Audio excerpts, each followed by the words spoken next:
আপনারা যদি মনোযোগ সহকারে শোনেন তাহলেই বুঝবেন ঘটনাটি। রাত তখন 2:17। শহরের উপকণ্ঠে দাঁড়িয়ে থাকা পুরনো 3 তলা সাদা বাড়িটাকে সবাই দূরে থেকেই এড়িয়ে চলে, কারণ মানুষজন বলে বাড়িটা রাতে একাই হাঁটে। হ্যাঁ, হাঁটে। কেউ জানে না কিভাবে, কিন্তু যারা দেখেছে তারা কেউ স্বাভাবিক নেই। আর সেই রাতেই বাড়িটা নিয়ে তদন্ত করতে গিয়েছিল রুদ্র একাই। লোকজন বলতো সেখানে একটা মেয়ে কান্না করত, প্রতিদিন তার কান্না শোনা যেত। দেয়ালের ভেতর থেকে টর্চ লাইট হাতে রুদ্র যখন বাড়ির গেট খুলল, লোহার গেট এমন শব্দ করলো যেন কেউ ভেতরে বন্দি হয়ে ছটফট করছে, হো করে কাঁদছে। বাতাস ছিল না, তবুও সামনের যে গাছগুলো ছিল এই গাছগুলো দুলছিল অদ্ভুতভাবে। মনে হচ্ছিল কেউ শ্বাস নিচ্ছে, আর প্রতিবার শ্বাস নিলে পাতাগুলো কেঁপে উঠছে। রুদ্র এবার হাতে থাকা টর্চটা জ্বালাতেই দরজার ওপার থেকে একটা লেখা দেখা গেল, আমাকে ফিরিয়ে দাও। থরথর করে কাঁপল সে, কিন্তু নিজেকে অনেক শক্ত করে দরজাটা ঠেলে ভেতরে ঢুকে গেল। ভেতরে ঢুকেই প্রথম যে জিনিসটা খেয়াল করলো, সিঁড়ির নিচে দাঁড়িয়ে একটা মেয়ের ছায়া। শুধু ছায়া, কোনো শরীর নেই। ছায়াটা স্থির হয়ে দাঁড়িয়ে আছে, কিন্তু ছায়ার মাথা ধীরে ধীরে এক দিক থেকে আর এক দিকে ঘুরে গেল, যেদিকে রুদ্র দাঁড়িয়ে। হঠাৎ টর্চা ক্লিক করতে, একলাই ক্লিক করতে লাগলো। আলো নিভে গেল। 5 থেকে 6 সেকেন্ড পর আবার অন্ধকার। সেই আলো, সেই অন্ধকারে রুদ্র শুনল, তুমি আমাকে দেখতে এসেছ? রুদ্র পিছনে ফিরতেই টর্চের আলো হঠাৎ জ্বলে উঠল সিঁড়িটা, কিন্তু সিঁড়ির নিচে আর কেউ ছিল না তখন। 3য় তলায় যাওয়ার সিঁড়িটা কেমন যেন ঠান্ডা বরফের মতো। রুদ্র উঠছিল আর টের পাচ্ছিল কেউ তার ঠিক পিছনে হাঁটছে। 1, 2, 3 এইরকম ছন্দ বলছে, একই ছন্দ, কিন্তু সে থামলেই সেই পদধ্বনিও থেমে যায়। তাই সে নিশ্চিত হলো পদটা তার নিজের নয়।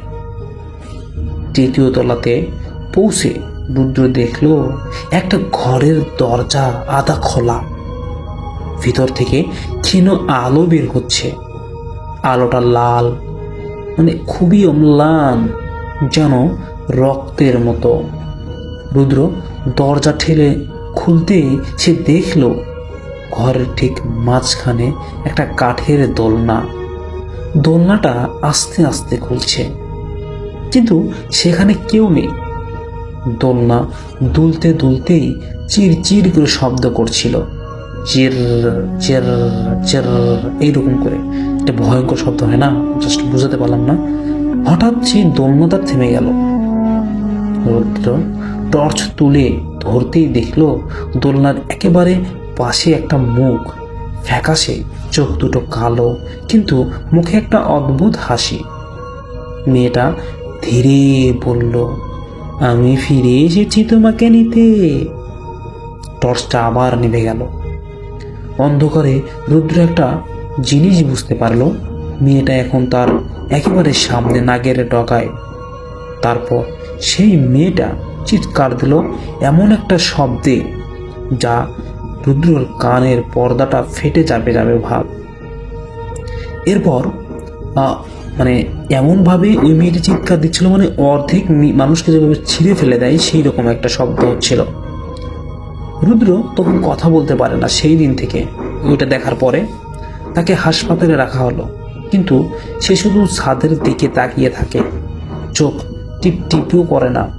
রুদ্রের ছোট বোন মায়া সবসময় তার থেকে দূরে থাকে, সেই ঘটনার পর থেকে রুদ্র বারবার তার হাত দিয়ে একটা দোলনার ভঙ্গি দেখায়, দোলনা দোলনা। ডাক্তাররা কিছুই বুঝতে পারছে না। মায়া সাহস করে জিজ্ঞেস করলো, দাদা তুমি কি কাউকে দেখেছিলে? রুদ্রের চোখ হঠাৎ করে বড় হয়ে গেল। সে হঠাৎ বিছানার উপর দাঁড়িয়ে 2 হাত বাড়িয়ে দিল, যেন কেউ তাকে টানছে। মায়া চিৎকার করে ডাকলো এবং ডাক্তারও ডাকলো, কিন্তু রুদ্রের হাত দুটো টানাটানি থাকলেও কারো দিকে যাকে মায়া দেখতে পাচ্ছিল না, এবং ডাক্তাররা তাকে বিছানার শোয়ানোর চেষ্টা করছে। রুদ্র তখন কাঁপতে কাঁপতে ফিসফিস করে একটা শব্দ বের করলো এবং বলল, দোলনা। একই শব্দ বের হতেই পুরো ওয়ার্ডের লাইট 3 বার টিম টিম করে জ্বললো, আবার নিভে গেল টুপটুপ করে। হাঁটার শব্দ শোনা গেল ওয়ার্ডের বাইরে থেকে, স্লো, একদম স্লো, যেন কেউ পা টেনে নিয়ে হাঁটছে।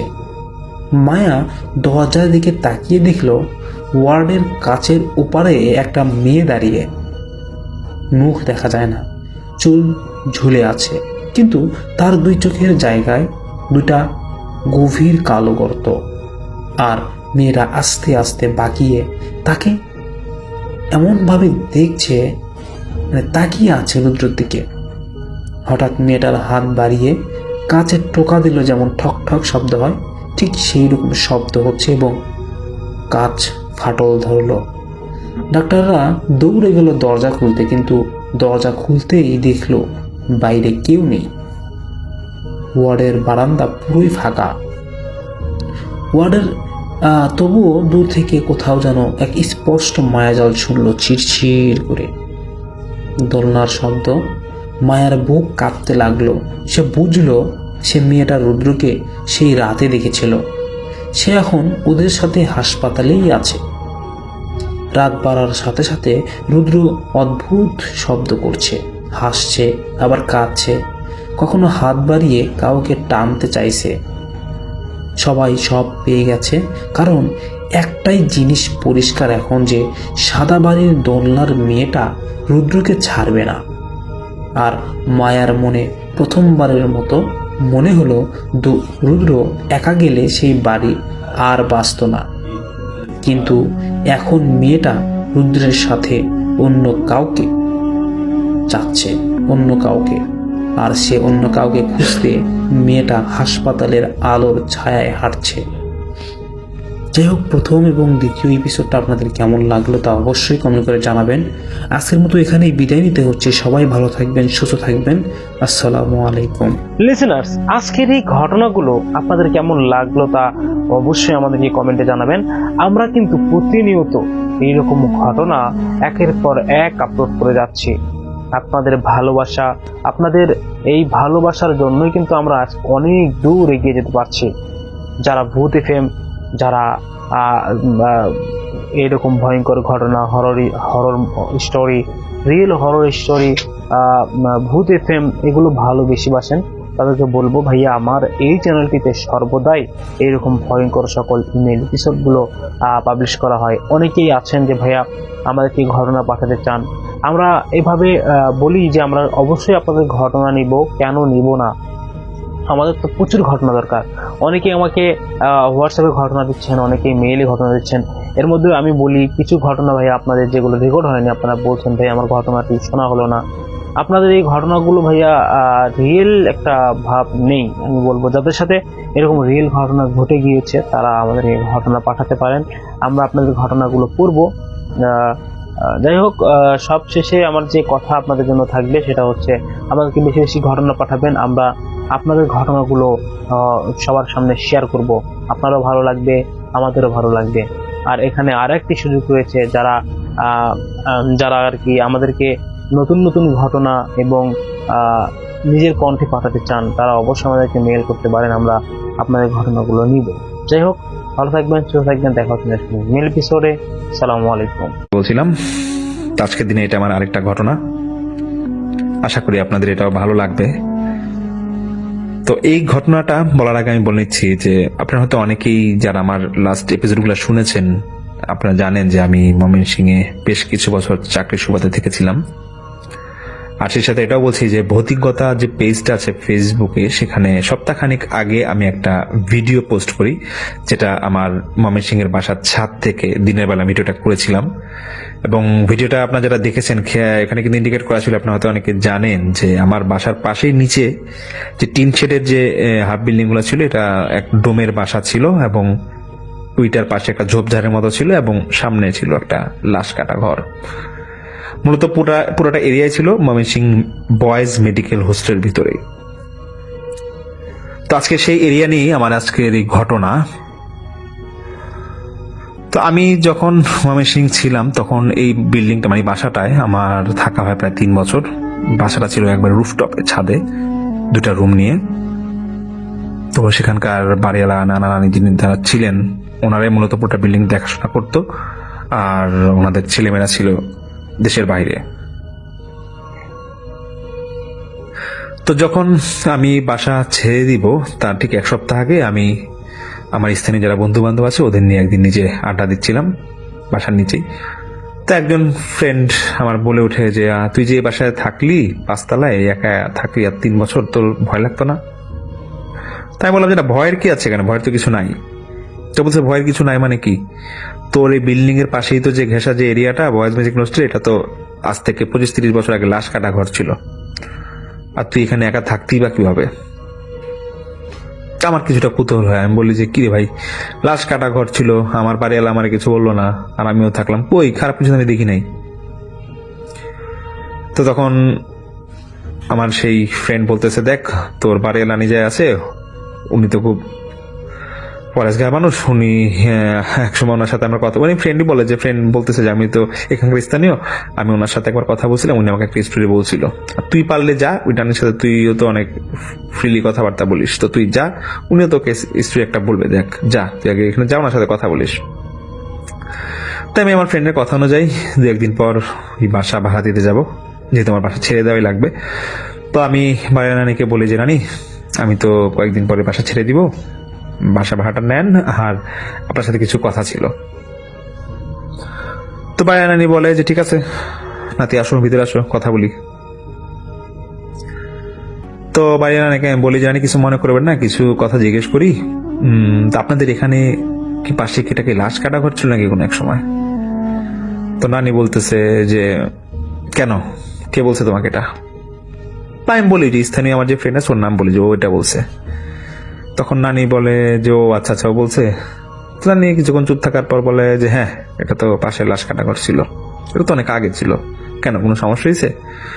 তা আমি নানিকে বলি যে নানি কোনো সমস্যা হয় নাই, কিন্তু কিছুটা অবাক লাগতেছে আমার, যে এত বছর থাকলাম আমি নিজেও জানি না পাশে লাশ কাটা ঘর ছিল আমার বিল্ডিং এর পাশেই। তো নানি হেসে হেসে বলতেছে যে তোমার যদি কোনো সমস্যা না হয়ে থাকে তা তোমার জেনে লাভ কি, পাশে কি ছিল না ছিল ওটা জানার তোমার দরকার নাই। তখন আমি একটু নানিকে বলি যে নানি কি কোনো ঘটনা আছে নাকি এখানে, আমার একটু বলা যাবে? তো নানি বলছে কিসের ঘটনা, কোনো ভুট্টুত বলতে কিছু নাই, যাও, তোমার দুষ্টাইম করছে এলাকার ছেলেবেলেরা, তোমার ফ্রেন্ডরা, এখানে কোনো ঘটনা নাই। তো নানিকে অনেক বলার পর নানি আমাকে বলে যে হ্যাঁ একটা ঘটনা আছে, যেহেতু তুমি চলে যাবা, যাওয়ার আগে এটাই শুনো, বাসা ছেড়া দাও, যেখানে থাকবো এখান থেকে আবার আসো কোন একদিন, তখন আমি বাকি স্টোরি গুলা বলবো, বাট আজকে একটাই শুনো, কারণ সবগুলা যদি স্টোরি শুনো তাহলে তুমি আজকে রাতে বাসা থাকতে পারবা না। তো আমি নানিকে বলছি নানি দেখেন আমি থাকবোই আর 3-4 দিনই বাসায়, বলেন যে স্টোরি সেটা বলার বলেন। তো নানি আমাকে একটা স্টোরি শেয়ার করেন। সেটা ছিল এরকম যে আজ থেকে মানে যখন আমি ঘটনা শুনি এটা 17 সালে, তো তখন প্রায় 25-30 বছর আগে এই ময়মনসিংহ বয়েজ মেডিকেল হোস্টেল, এটা ছেলে এবং মেয়ে উভয়ই 2 সাইডে ওদের থাকার ব্যবস্থা ছিল। মানে এটাকে দিঘি আছে বড়, দিঘির ওই পারে ছেলেরা থাকতো, এই পারে মেয়েরা থাকতো। আর ঠিক যেই আমার ভিডিওটা আমার যেখানে আমার যে ভিডিওটা শেয়ার করা আছে, তো ওই দেখবেন এখানে যে ওই তো বললাম যে ভিডিও এখানে ইন্ডিকেট করা আছে কোনটা লাশ কাটা ঘর বা কোনটা ডোমের ঘর এটা ছিল। তো নানি বলে যে এখানে এলাকায় ওনাদের একটা দরবেশ টাইপের একটা লোক ছিল, মানে সে রাস্তায় সারাদিন উল্টাপাল্টা চলাফেরা করতো, কিন্তু অনেকেই বলতো তাকে, মানে অনেকেই এটা বলতো যে এই দরবেশ টাইপের লোকটা সে নাকি জিন চালান দিতে পারে। এবং সে রাস্তাঘাটে চলাচল করতো ঠিকই, কিন্তু যখন সে সন্ধ্যার পর তার বাড়িতে যেত, সেই লোক নাকি জিন চালান দিয়ে অনেকের অনেক চিকিৎসা করত। তো এলাকায় একটা ছেলে ছিল তখন, ওই নানি বলে, ছোট ছেলে একটা ছিল, মানে 15-20 বছর বয়সে একটা ছেলে ছিল তখন। যে ছেলেটা একটু বাউন্ডলি টাইপের ছিল। ছেলেটার নাম ছিল মনির। তো ওই ছেলেটা নাকি, মানে ওর যে এলাকার বন্ধু বান্ধব যারা ছিল ওরা নাকি প্রায় সময় বাজি ধরতো এবং উল্টা পাল্টা কাজ করতো। দেখা যাচ্ছে যে কোনো বাসায় ওই গাছের থেকে আম চুরি করতেছে, বা ওই যে ডাব গাছের ডাব চুরি করতেছে, সুপারি গাছে বা করছে, মানে খুব একটু বাউন্ডারি টাইপের, মানে দুষ্ট প্রকৃতির ছেলে ছিল। তোরা নাকি মাঝে মাঝে এরকম বাজিও ধরতো, যে হ্যাঁ, এক ফ্রেন্ড আরেক ফ্রেন্ডে বলতো যে তুই সুপারি গাছের উপরে যা, উঠে কতক্ষণ ঝুলে থাকতে পারোস দেখি, মানে এরকম ধরনের বাজি ওরা করতো, বাজি ধরতো ওরা। তো কোনো এক সময় ওই যে এলাকায় যে দরবেশ আছে, সে অনেক অসুস্থ হয়ে পড়ে। তো অনেকেই যারা স্থানীয় ছিল ওরা বলে যে এই দরবেশ হয়তো জিন চালান দিত, হয়তো কোনো জিনের আসরে সে অসুস্থ হয়ে গেছে। তো ওই যে মনির ছিল, তো ওরা কয়েকজন বন্ধু বান্ধব মিলে ওরা সিদ্ধান্ত নেয়। ওই মনির বাসা কিন্তু ছিল ওই আমি বর্তমানে যে বাসা, আমি তখন যে বাসা থাকতাম, বা ডোমের বাসাটা যে আমি ভিডিওতে দেখাইছিলাম, ডোমের বাসা ওই ঠিক এর কাছাকাছি থাকতো মনিরদের বাসা ছিল।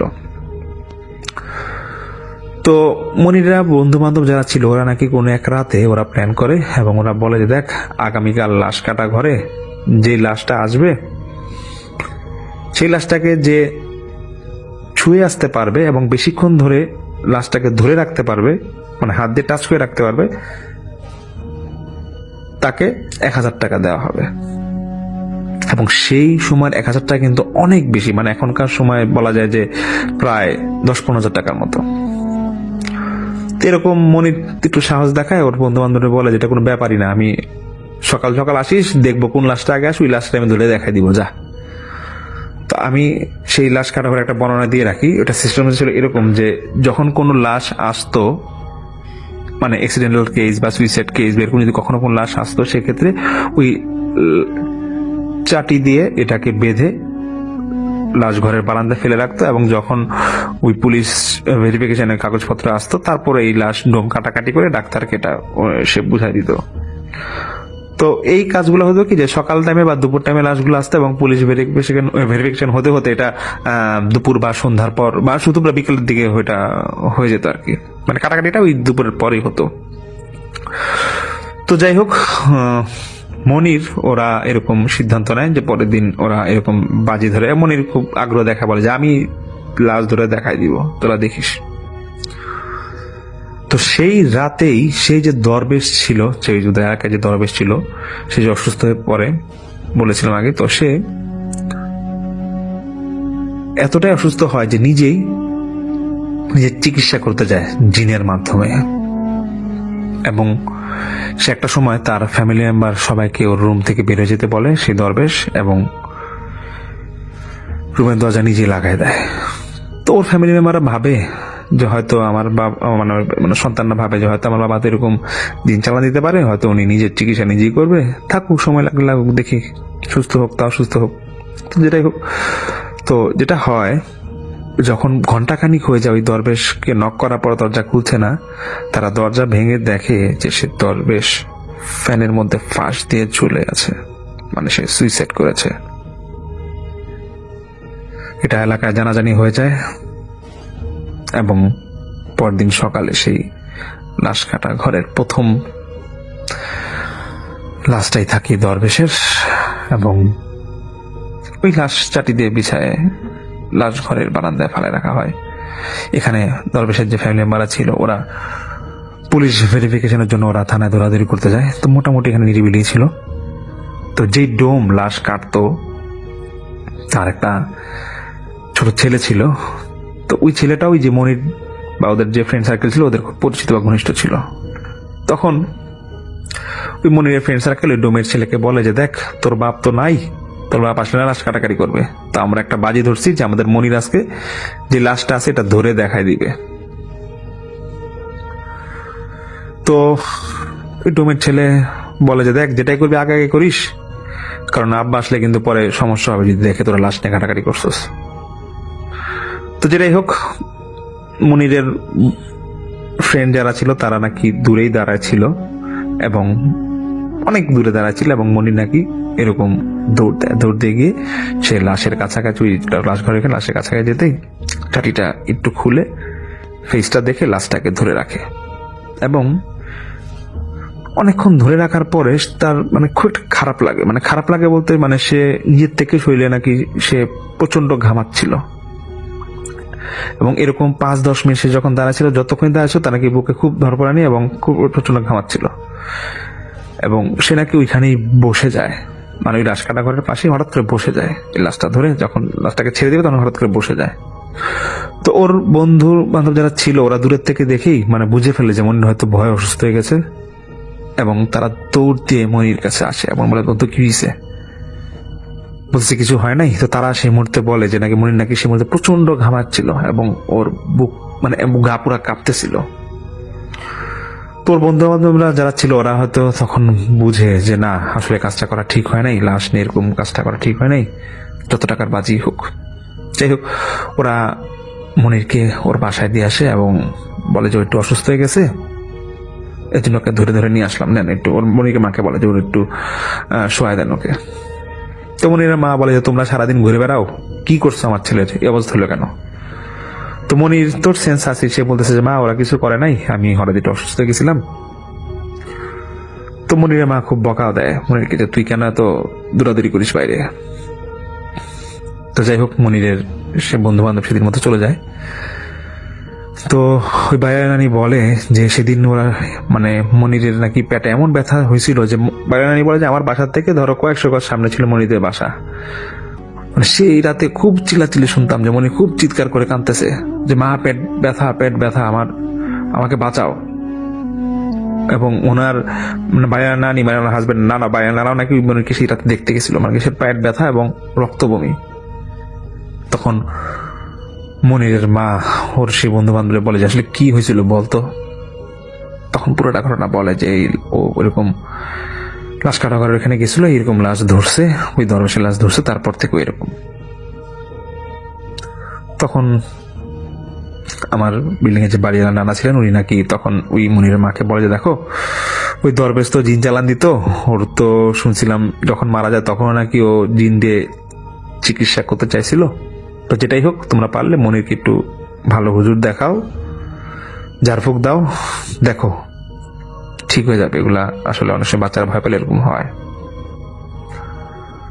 তো যথারীতি এরকম ঝাড়ফুঁক দেওয়ার পরে হুজুরকে কয়েকদিন পর ঝাড়ফুঁক দেওয়ার পর মনির কিছুটা ঠিক হয়, কিন্তু মনিরের মাঝে আচরণটা আস্তে আস্তে চেঞ্জ হয়ে যায়। সে ঘর থেকে খুব একটা বের হয় না, এবং ও মানে কিছু অলৌকিক ঘটনা ঘটে যে ও ওর মাকে যেগুলা বলতো ঠিক ওরকমই সব ঘটে যেত। কেন যেন এরকম ঘটে যেত।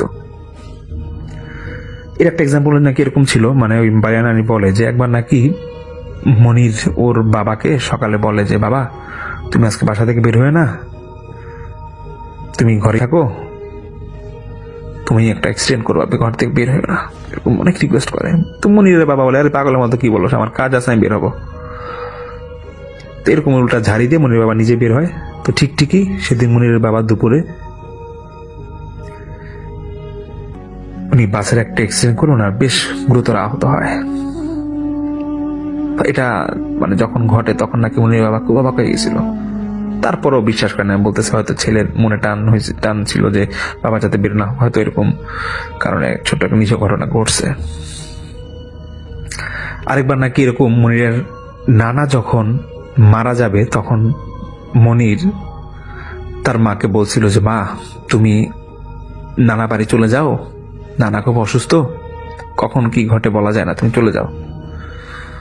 অনেক জোরাজুরি পর মনিরের মাকে নানা বাড়ি পাঠায় দেয়। ঠিকই তার একদিন পরে মনিরের নানা মারা যায়। তো এরকম যখন ঘটনাগুলো মনের মধ্যে ঘটতেছিল তখন ওর বাবা মা কিছুটা ঘাবড়া যায়।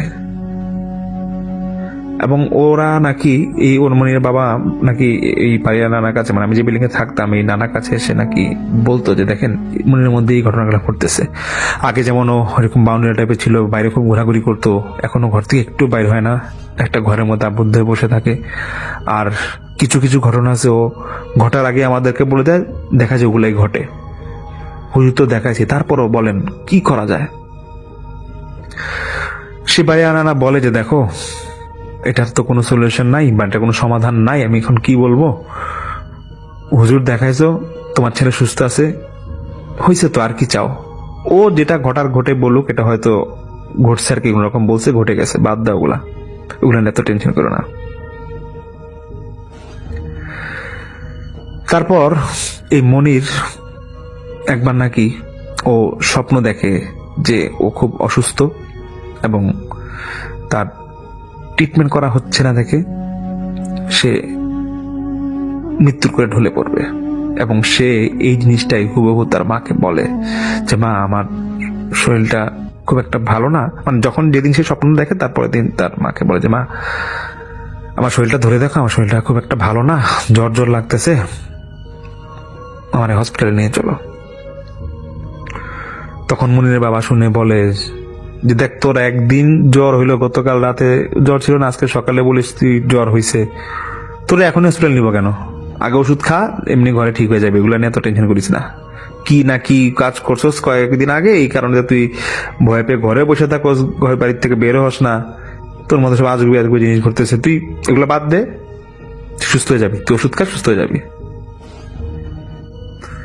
বাড়িয়া নানি বলে যে দেখো সেই দিন, মানে যেদিন এই ঘটনাটা ঘটে, মানে মনি যেদিন স্বপ্ন দেখে ওর মাকে পরের দিন যে ঘটনাটা বলে, সেদিনই সন্ধ্যার সময় এই জ্বরের থেকে, জ্বরের কাঁপুনিতে মনির মারা যায়।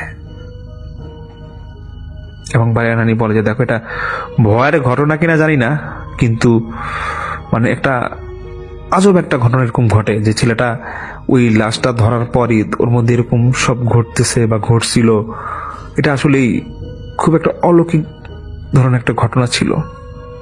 তো বাড়িয়া নানি আমাকে এটা বলে এবং উনি বলে যে দেখো তুমি যদি বেশি ভয় পাও, দরকার হলে তোমার বন্ধু বান্ধব আজকে রাতে বাসায় থাকো, সমস্যা নাই, কিন্তু তুমি বাসা থেকে যাও, তোমাকে আমি আবার পরে একটা ঘটনা, আরেকটা ঘটনা আছে এরকম শোনাবো। তো যাই হোক, এই ঘটনাটা আমার বেশ ভয় লেগেছিল সেদিন, এবং আমার এখনো মনে আছে সেদিন আমি বাসায় ছিলাম না, আমি আমার ফ্রেন্ডের বাসায় রাতে ছিলাম। তো যাই হোক, আশা করি আপনাদের ঘটনাটা ভালো লেগেছে। সামনে আরো কিছু ঘটনা নিয়ে আসবো। আসসালামু আলাইকুম লিসেনার্স, আমি সামির আনসারি বলছিলাম। তো এখন যে ঘটনা আমি শেয়ার করব সেটা আমার আজকের এপিসোডের শেষ ঘটনা, আর এটা ঘটেছিল আমার ভার্সিটি লাইফের একটা ফ্রেন্ডের সাথে। মূলত সেই ফ্রেন্ডের ফ্যামিলির সাথে ঘটনাটা ঘটেছিল। তা আমার সেই ফ্রেন্ডের নাম ছিল রায়হান। সে, তার ছোট বোন এবং তার বাবা মাকে নিয়ে তাদের ফ্যামিলি ছিল। তো তার ছোট বোনের নাম ছিল শান্তা, যদিও এটা তার ছদ্ম নাম, কারণ রায়হান আমাকে তার নামটা বলতে বারণ করেছিল। তো রায়হান বলে ওদের দেশের বাড়িতে যখন 20-25 বছর আগে ওরা থাকতো, তখন ওর দাদা মৃত্যু শয্যায় অবস্থায় রায়হানের চাচা এবং বাবাকে, মানে দুইজন সন্তানই ছিল না রায়হানের দাদার, তো এই রায়হানের চাচা এবং বাবাকে ওদের সম্পত্তি বুঝায় দেয় এবং বলে যে দেখো তোমরা দুই ভাই আমার দুই সন্তান, তো তোমাদের যে সম্পত্তিটা আমি সমান ভাগে ভাগ করে দিচ্ছি, এবং এটাতে দলিল বা কাগজপত্র যেভাবেই আছে, এটা কিন্তু তোমরা কখনোই এই জায়গা যে কোনো একজন বিক্রি করে চলে যেতে পারবা না। এক হলে দুজনকে জায়গা বিক্রি করে চলে যেতে হবে, আর নাহলে একজন থাকবে, একজন জায়গা বিক্রি করে চলে যাবা, এটা সম্ভব হবে না। এবং সেই দলিল এটা এভাবেই লেখা আছে। তো রায়হানের বাবা চাচারা বলে ওনার আব্বাকে, মানে রায়হান দাদাকে বলে যে বাবা আপনি এগুলো নিয়ে ভাববেন না, কারণ আমরা দুই ভাই সবসময় একসাথেই থাকবো, আমরা কোনো বেচা বিক্রি করবো না এই জায়গা। যাই হোক, এর কয়েকদিনের মাথায় রায়হানের দাদা মারা যায়। তো ওনারা দুই ভাই, মানে রায়হানের চাচা এবং বাবা আলাদা আলাদা বাড়িতে পাশাপাশি একসাথেই বসবাস করতেন। তো রায়হানের চাচি একটু অন্যরকম ছিল। তিনি কখনোই মানে চাইতেন না যে ওনার হাজবেন্ড মানে রায়হানের চাচা ওনার ভাইয়ের সাথে একসাথে থাকুক। ওনাদের ছোট একটা মেয়ে ছিল। তো যখন এই ঘটনাটা ঘটে সেটা 20 থেকে 25 বছর আগে, আর তখন রায়হান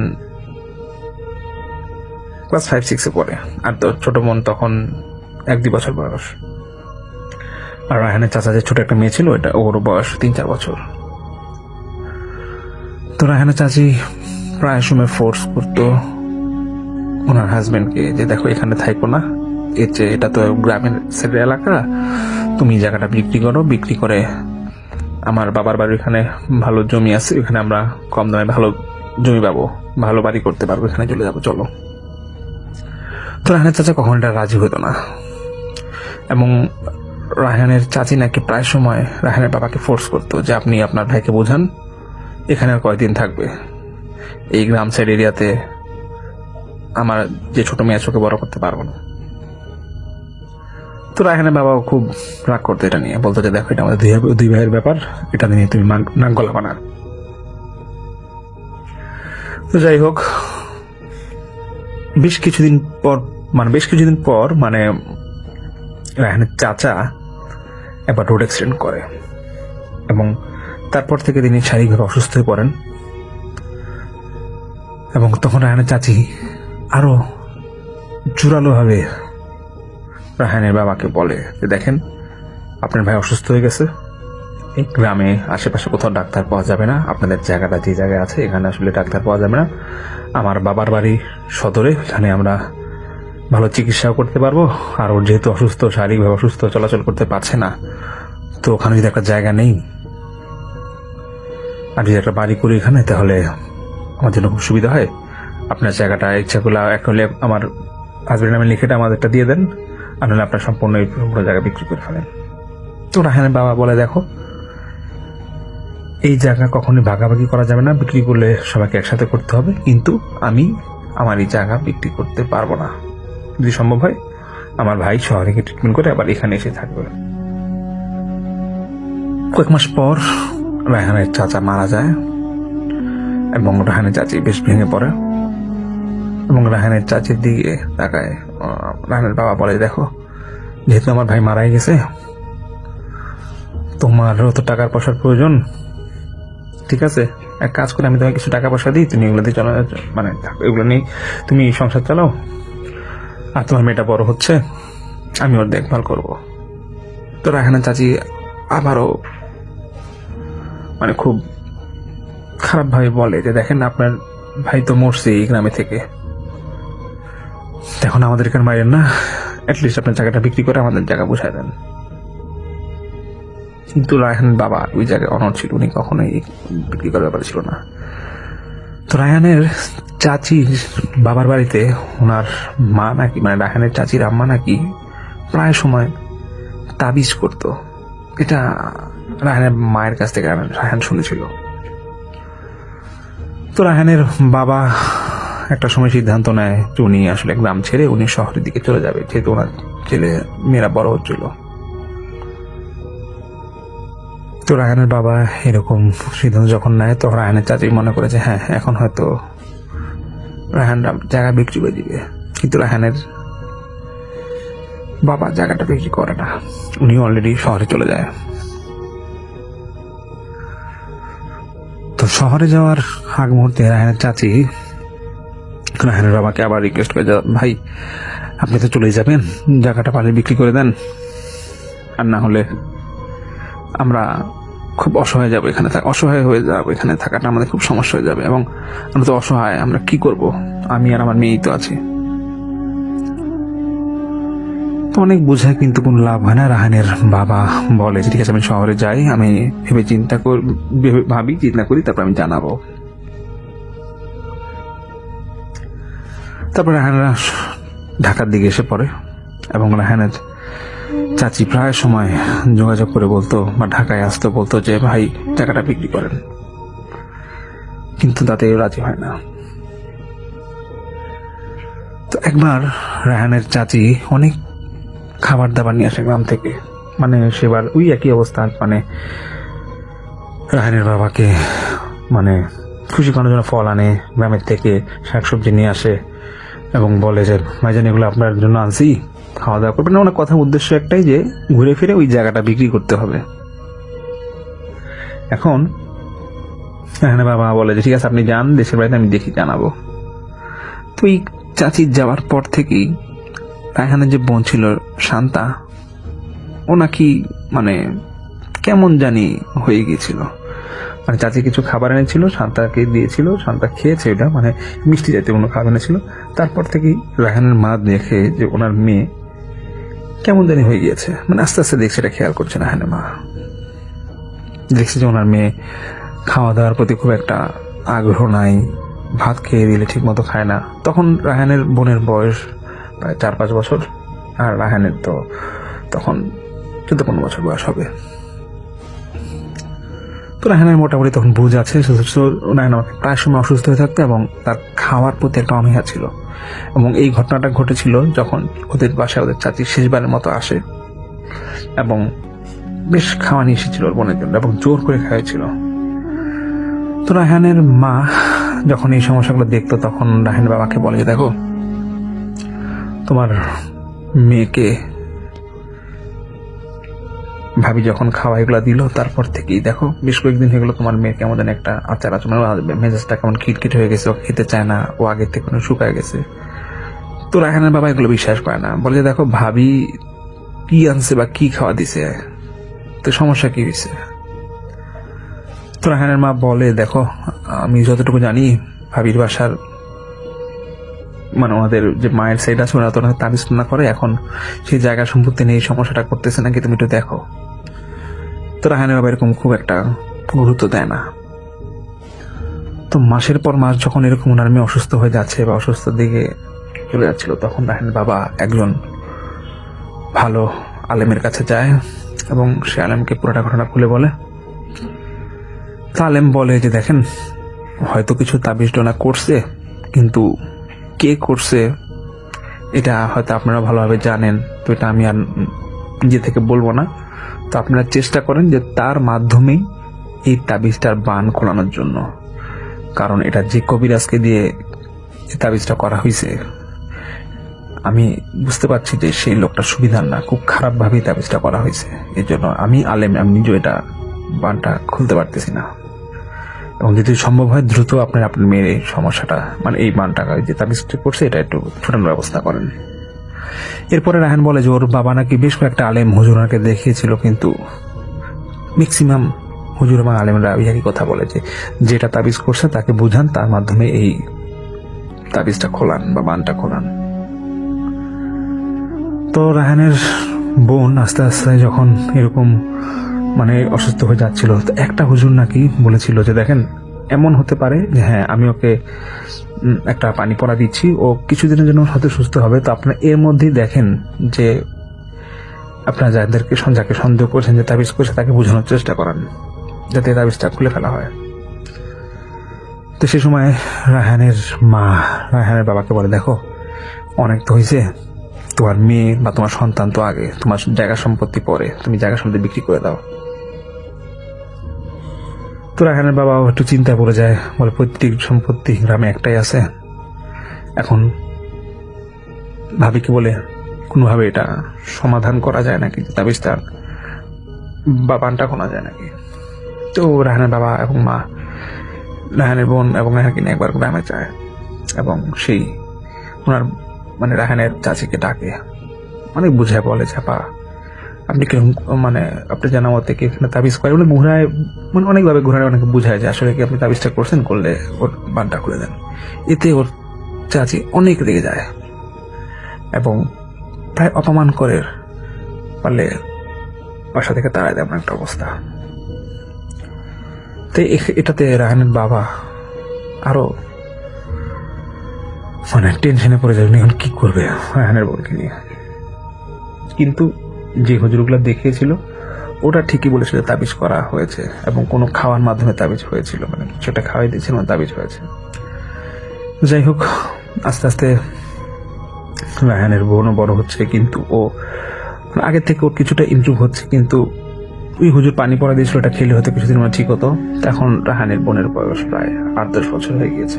মানে যেহেতু এটা ঘটনাটা ঘটেছে অনেক আগেই, 8-10 বছর বয়স যখন রাহানের বোনের হয়ে যায়, তখন সে মানে আগে তো চুপচাপ ছিল, এখন আরো চুপচাপ হয়ে গেছে এবং কিছুটা শরীর স্বাস্থ্য মানে খাওয়া দাওয়ার প্রতি আগে থেকে একটু ওর রুচি আসলে ও এখন মানে আগের মধ্যে কিটকিটা, মানে শরীরটা শুকনা একবারে, পারলে আগে যা খেতো এখন খায়, কিন্তু ওই খাওয়াটা এরকম আগের মতো না, ওই একই অবস্থা প্রায় বলা যায়। তো রায়হান বলে যেটা দেখার পর ওর মা নাকি প্রায় কান্নাকাটি করতো, এবং যেহেতু কয়েকবার ওরা চেষ্টা করেছিল চাচিকে বোঝানোর জন্য, কিন্তু চাচি কিছুই বুঝে নাই। তো কোন একটা সময় রায়হানের বাবা চাচিকে ফোন দেয়, যখন মেয়েকে দেখে অবস্থা, তখন চাচিকে ফোন দিয়ে বলে যে ভাবি আপনি আসেন, আমি আমার জমি বিক্রি করে দিব, তবে একটা শর্ত আছে। তো তখন চাচি বলে যে ঠিক আছে, আমি আসতেছি, শহরে আসতেছি তোমাদের বাড়িতে। তখন রায়হানের যে বোন, তখন তোর 8-10 বছর বয়স, সে নাকি যেদিন চাচি আসবে তার আসার আগের দিন একটা খারাপ স্বপ্ন দেখে যে ওর চাচি যখন গ্রাম থেকে শহরে আসছিল, তখন উনি যে বাসটায় আসে সেই বাসটা অ্যাক্সিডেন্ট করে এবং চাচি রোড অ্যাক্সিডেন্টে মারা যায়। তো তখন রায়হানের বোন এটা ওর বাবা মাকে বলে যে আমি এরকম চাচিকে দেখছি, চাচি রোড অ্যাক্সিডেন্টে মারা গেছে। তখন রায়হানের বাবা মা বলে যে এগুলো বাজে স্বপ্ন দেখছো না, এগুলা খারাপ কথা। তো যাই হোক, তার 2-1 দিনের মধ্যে যখন চাচি আসে,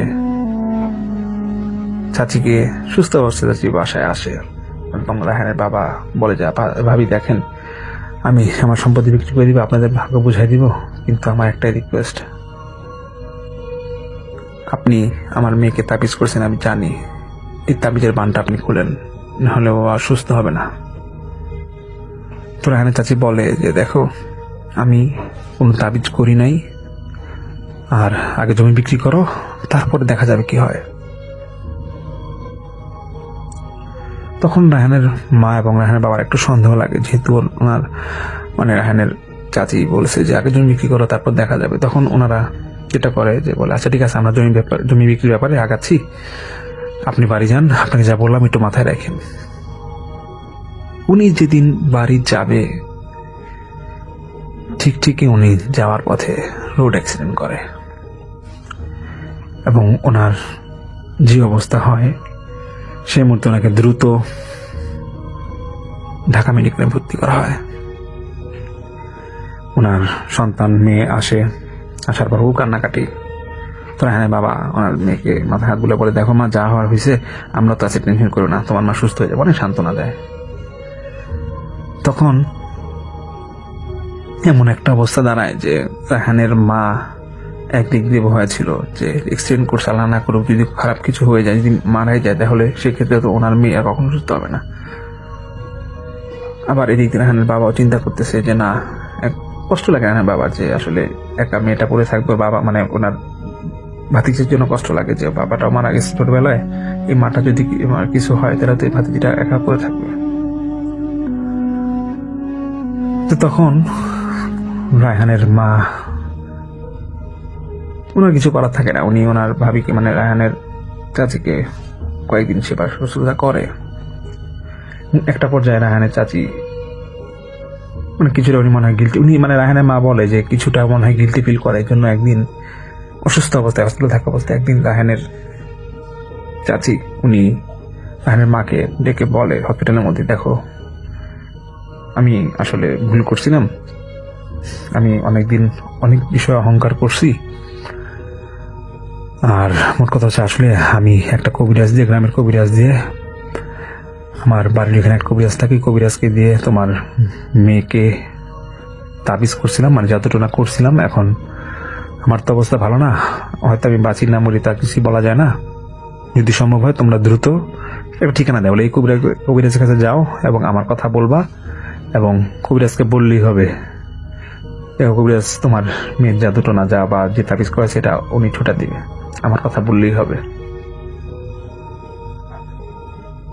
তো এদিকে রায়হানের বাবা এবং রায়হান ওরা নাকি এরকম বাড়িতে যায় এবং ওই কবিরাজকে খুঁজে ডিটেলস বলে, এবং কবিরাজ সঙ্গে সঙ্গে এরকম তাবিজটা বা বানটা খুলে দেয়, এবং সে কবিরাজ বলে যে এটা তো অনেক আগে তাবিজটা করা হয়েছিল, এতদিন পর কেন বান খুলতেছেন? তখন রায়হানের বাবা জিজ্ঞেস করে এটা কখন করা হয়েছিল। পরে কবিরাজ ডিটেলস বলে যে উনি তো এরকম সম্পত্তির লোভে এরকম কাজটা করছিল, ওনাকে অনেক আগে করতে বলছিল, আজকে হয়তো উনি পারমিশন দিয়েছে দেখে আমি আজকে এটা বানটা খুললাম। তো যাই হোক, যখনই বান খুলে রায়হানের বাবা এবং রায়হান যখন ঢাকার উদ্দেশ্যে রওনা দিবে, তখন ওনারা যাত্রাপথে শুনে যে রায়হানের চাচি মারা গিয়েছে, এবং রায়হান আমাকে এটা বলে যে ভাই এটা আমার একটা কেমন ঘটনা, এটা ভূতের ঘটনা বা ভৌতিক ঘটনা না, কিন্তু এই যে তাবিজটা যে হয়ে এটা খারাপ কিছু ঘটতে পারে, আমি আমার নিজের মনকে দেখে এটা দেখেছি। এবং রায়হান বলে যে এই ঘটনা ঘটার পর থেকে ঠিক মাসখানেক পর থেকে আমার বোন আগে থেকে সম্পূর্ণ চেঞ্জ। ওর যেরকম শরীর ভেঙে গিয়েছিল বা সেরকম শরীর খারাপ থাকতো, সম্পূর্ণ সে এখন সুস্থ, এবং সে আল্লাহ দিলে পরে সম্পূর্ণ সুস্থ হয়ে যায়। তো যাই হোক, এটা একটা ঘটনা আমি আপনাদের শেয়ার করলাম। আসসালামু আলাইকুম। আসল ভাইয়া, উত্তরবঙ্গের এক জনমানবহীন জংশনের কাছে রেল লাইন স্টেশন থেকে প্রায় 3 কিলোমিটার দূরে একটা পুরনো লেভেল ক্রসিং আছে, যেখানকার প্রেগনেন্ট 10 বছর আগে এক রহস্য দুর্ঘটনার মারা গিয়েছিল। তারপর থেকে ওখানে আর কেউ ডিউটি করতে চায় না। গল্পের নায়ক হচ্ছে আরিফ, যে কিনা ভূত প্রেত একদম বিশ্বাস করত না। সে পেশায় একজন সিভিল ইঞ্জিনিয়ার। এক রাতে কাজ করতেছে, সে কাজ করে ফিরতে দেরি হয়, সে শর্টকাট নেওয়ার জন্য ওই নির্জন রেল লাইন ধরে হাঁটা শুরু করেন। হাঁটতে হাঁটতে আরিফ খেয়াল করলো চারপাশটা কেমন যেন অস্বাভাবিক রকমের থমথমে এবং নিস্তব্ধ। ঝিঝি পোকার ডাকও শোনা যাচ্ছে। হঠাৎ কেউ অনুভব করলো তার ঠিক পেছনে কেউ একজন হঠাৎ ভারী বুট বা জুতা পরে হেঁটে হেঁটে আসছে। সে থামলে পেছনের শব্দটাও থেমে যাচ্ছে। সেই অশ্লীল পেগমেন্ট। কিছুটা এগোতেই আরিফ দেখলো দূরে একটা লণ্ঠন দুলছে। কাছে গিয়ে দেখলো খাকি পোশাক পরা এক বৃদ্ধ লোক রেল লাইনের ধারে বসে আছে। লোকটার মুখ দেখা যাচ্ছে না, শুধু নিচু স্বরে বিড়বিড় করছে, টাইম হয়ে গেছে, গাড়ি আসছে, সরিয়ে নাও। আরিফ ভাবলো হয়তো কোনো রেল কর্মী। সে পাত্তা না দিয়ে এগিয়ে গেল। হঠাৎ গভীর নীরবতা ভেঙে অনেক দূরে থেকে একটা রেল লাইনের হুইসেল শোনা গেল। কিন্তু সমস্যা হলো ওই রেল লাইনে রাতে কোনো ট্রেন চলাচলের কথা নয়। আরিফ দেখলো দূরে একটা জোরালো আলো তার দিকে এগোচ্ছে বা এগিয়ে আসছে। সে একটা লাইন থেকে সরে দাঁড়ালো, কিন্তু আশ্চর্যের বিষয়, ট্রেনের ইঞ্জিনটা যখন তাকে অতিক্রম করলো, কোনো শব্দ হলো না, শুধু এক হিমশীতল হাওয়া তাকে ছুঁয়ে চলে গেল। ট্রেনটা চলে যাওয়ার পর আরিফ লক্ষ্য করলো সে যেখানে দাঁড়িয়ে আছে তার পায়ের নিচের পাথরগুলো রক্তে ভেজা। সে ভয়ে দৌড়াতে শুরু করলো। কিছু দূর গিয়ে সে হোঁচট খেয়ে পড়ে গেল। যখন টর্চ জ্বালালো, সে দেখলো একটা ভাঙা সিগন্যাল পোস্টের সামনে দাঁড়িয়ে আছে একজন ব্যক্তি, আর সেই লণ্ঠন হাতে ওই ব্যক্তিটা তার ঠিক পিছনে দাঁড়িয়ে আছে। ঠিক এবার তার কোনো মুখ নেই, পুরোটা পুড়ে কয়লা হয়ে গেছে। লোকটা তার হাড় গিলগিলে হাত দিয়ে আরিফের দিকে ইশারা করে বলল, পরের ট্রেনটা তোমার জন্য আসছে। আরিফ তখনই জ্ঞান হারিয়ে ফেলে এবং পরের দিন সকালে স্থানীয়রা তাকে উদ্ধার করে। তারা জানায় 10 বছর আগে ঠিক ওই জায়গায় এক গেটম্যান ট্রেনের ধাক্কায় পুড়ে মারা গিয়েছিল। এই ছিল প্রথম ঘটনা। আমরা সরাসরি দ্বিতীয় ঘটনা আমরা শুনবো। চলুন সরাসরি দ্বিতীয় একটা ঘটনায় চলে যাই। তো রাসেল ভাইয়া, এইটা ছিল আর একটা ব্যক্তি, তিনিও রেল লাইন কেন্দ্রিক ঘটনা দিয়েছে। মানে এটা আবার পরিত্যক্ত রেল ব্রিজের ঘটনা, যেটার নিচ দিয়ে গভীর খাদ বয়ে গেছে। স্থানীয়র মতে কুয়াচ্ছন্ন এই রাতে বা এই ব্রিজের উপর দিয়ে কেউ একা হাঁটলে সে আর ফিরে আসে না।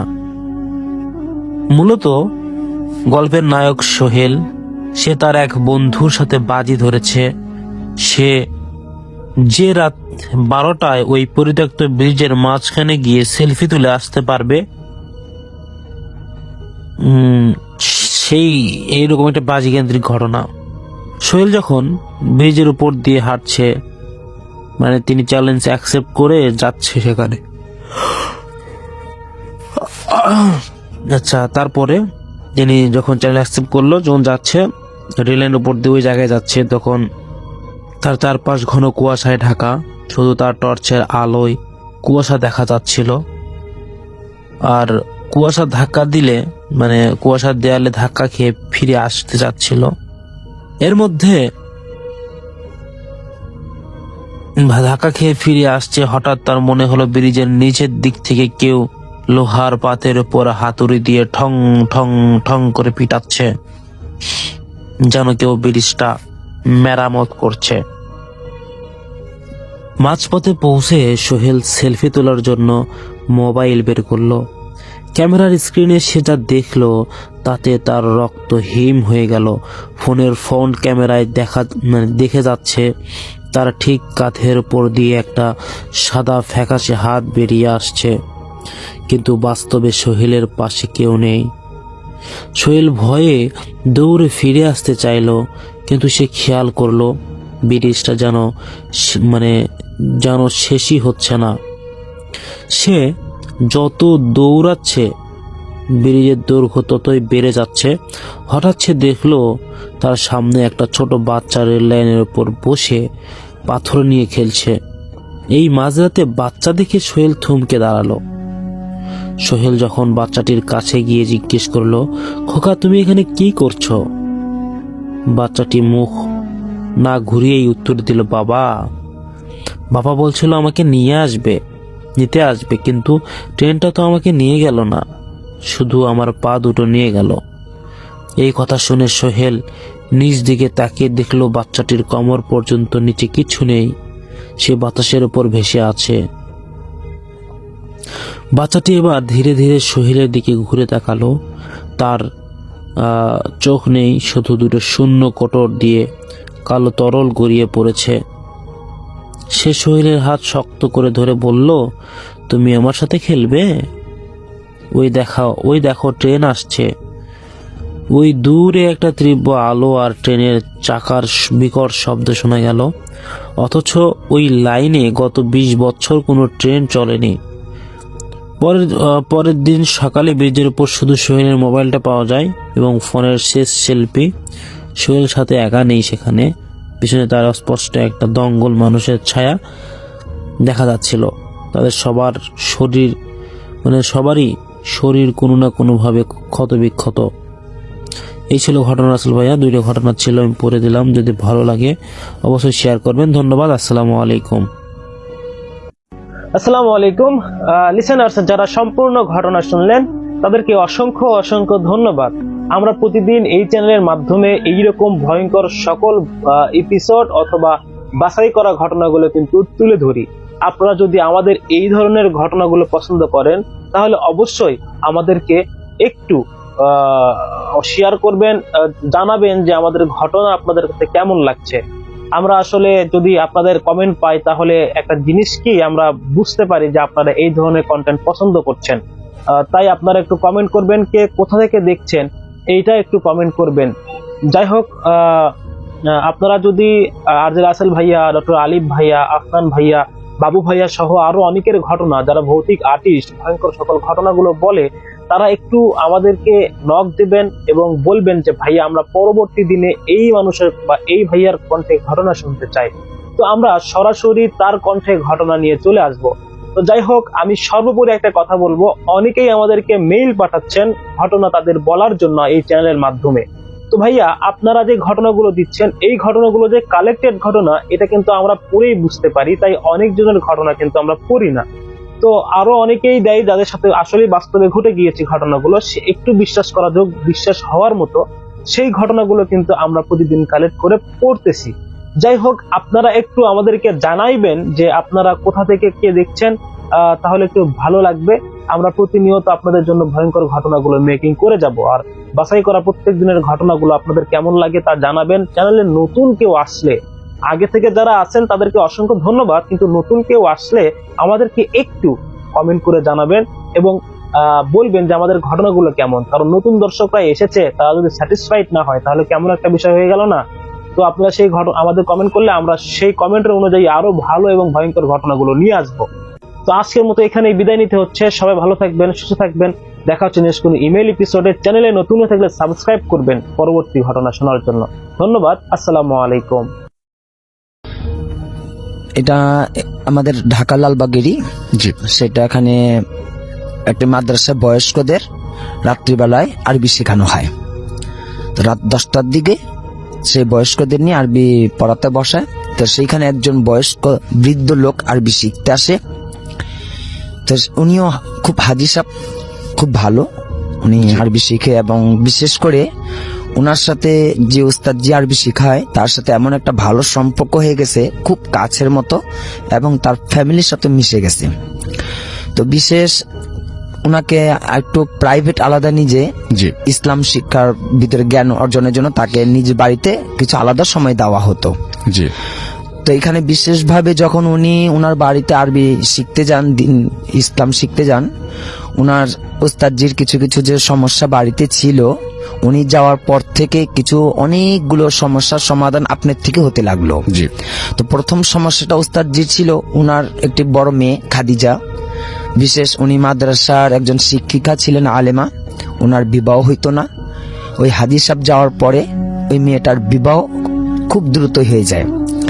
এরপরে ওনার স্ত্রী অসুস্থ থাকতো, শারীরিক সমস্যাগুলো থাকতো। হাদিস সাহেব আসাতে এই তার স্ত্রীর অনেকগুলো রোগ ব্যাধি দূর হয়ে যায়। এরপরে ওনার মেজমে একটা ছিল জান্নাত, উনি যখন রাত্রে ঘুমাতো ওনার বালিশের ভিতরে অনেকগুলো টাকা পাওয়া যেত। তো প্রায় বেশ অনেক দিনই অনেকগুলো টাকা পাওয়া যেত, এবং ঘরটা তো কিছু উন্নত ভাব, ওস্তাদজিরও কিছু অন্যরকম উন্নত ভাবের প্রকাশ দেখাতে। তো ওস্তাদজি আবার হাজি সাহেবের প্রতি অনেক অনেক সন্তুষ্ট ছিল।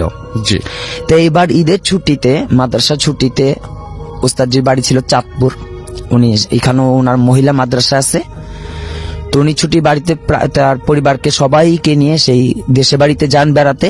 জি, তো সেই হাদি সাহেব ওস্তাদজি ওখানকার মসজিদে ঈশার নামাজ পড়ার পরে তার সাথে সাক্ষাৎ হয়। তো ওস্তাদজি অবাক হয়ে যায়, হাদি সাহেব এখানে কেন?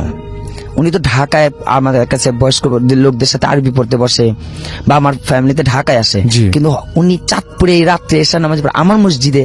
উনি দেখে খুব খুশি যেমন হন এবং অদ্ভুত হন উনি, যে উনি কি করে আসলো, অবাক হয়ে যায়। তো ওনাকে এই কথা জিজ্ঞেস করেন যে হাজি সাহেব আপনি এখানে কেন? তো উনি বলতেছে আমি সবখানেই যেতে পারি।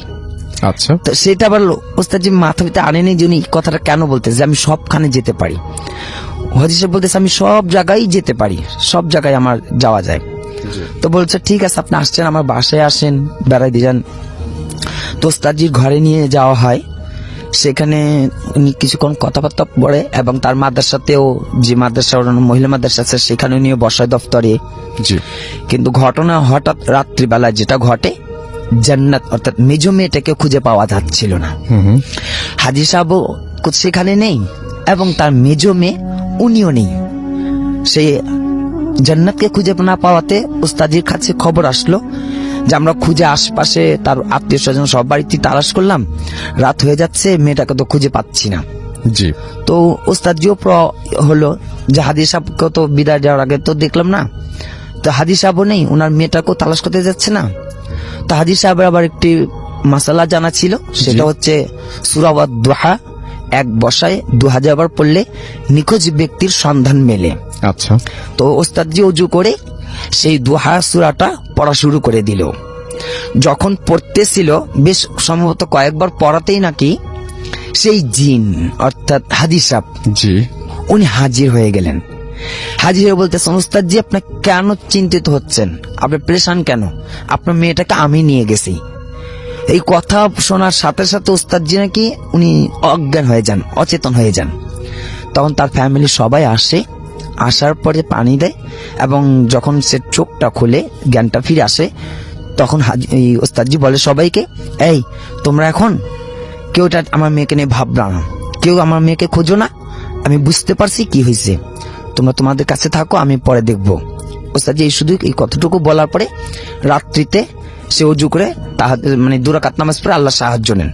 সেখানেও সেই হাজি সাহেব এসে হাজির এসে বলতেছে যে ওস্তাদজি আপনি কেন চিন্তা করতেছেন, আমি আপনার মেয়েকে আমি সাথে করে নিয়ে গেছি, আমি জিন এবং আমি আপনার কাছে লেখাপড়া, আমি কোরআন শিখতাম, আমি আপনার কাছে আসছি, ওকে আমার খুব পছন্দ, আমি আপনার শহরে যেগুলো হতো সব আমি করে দিতাম।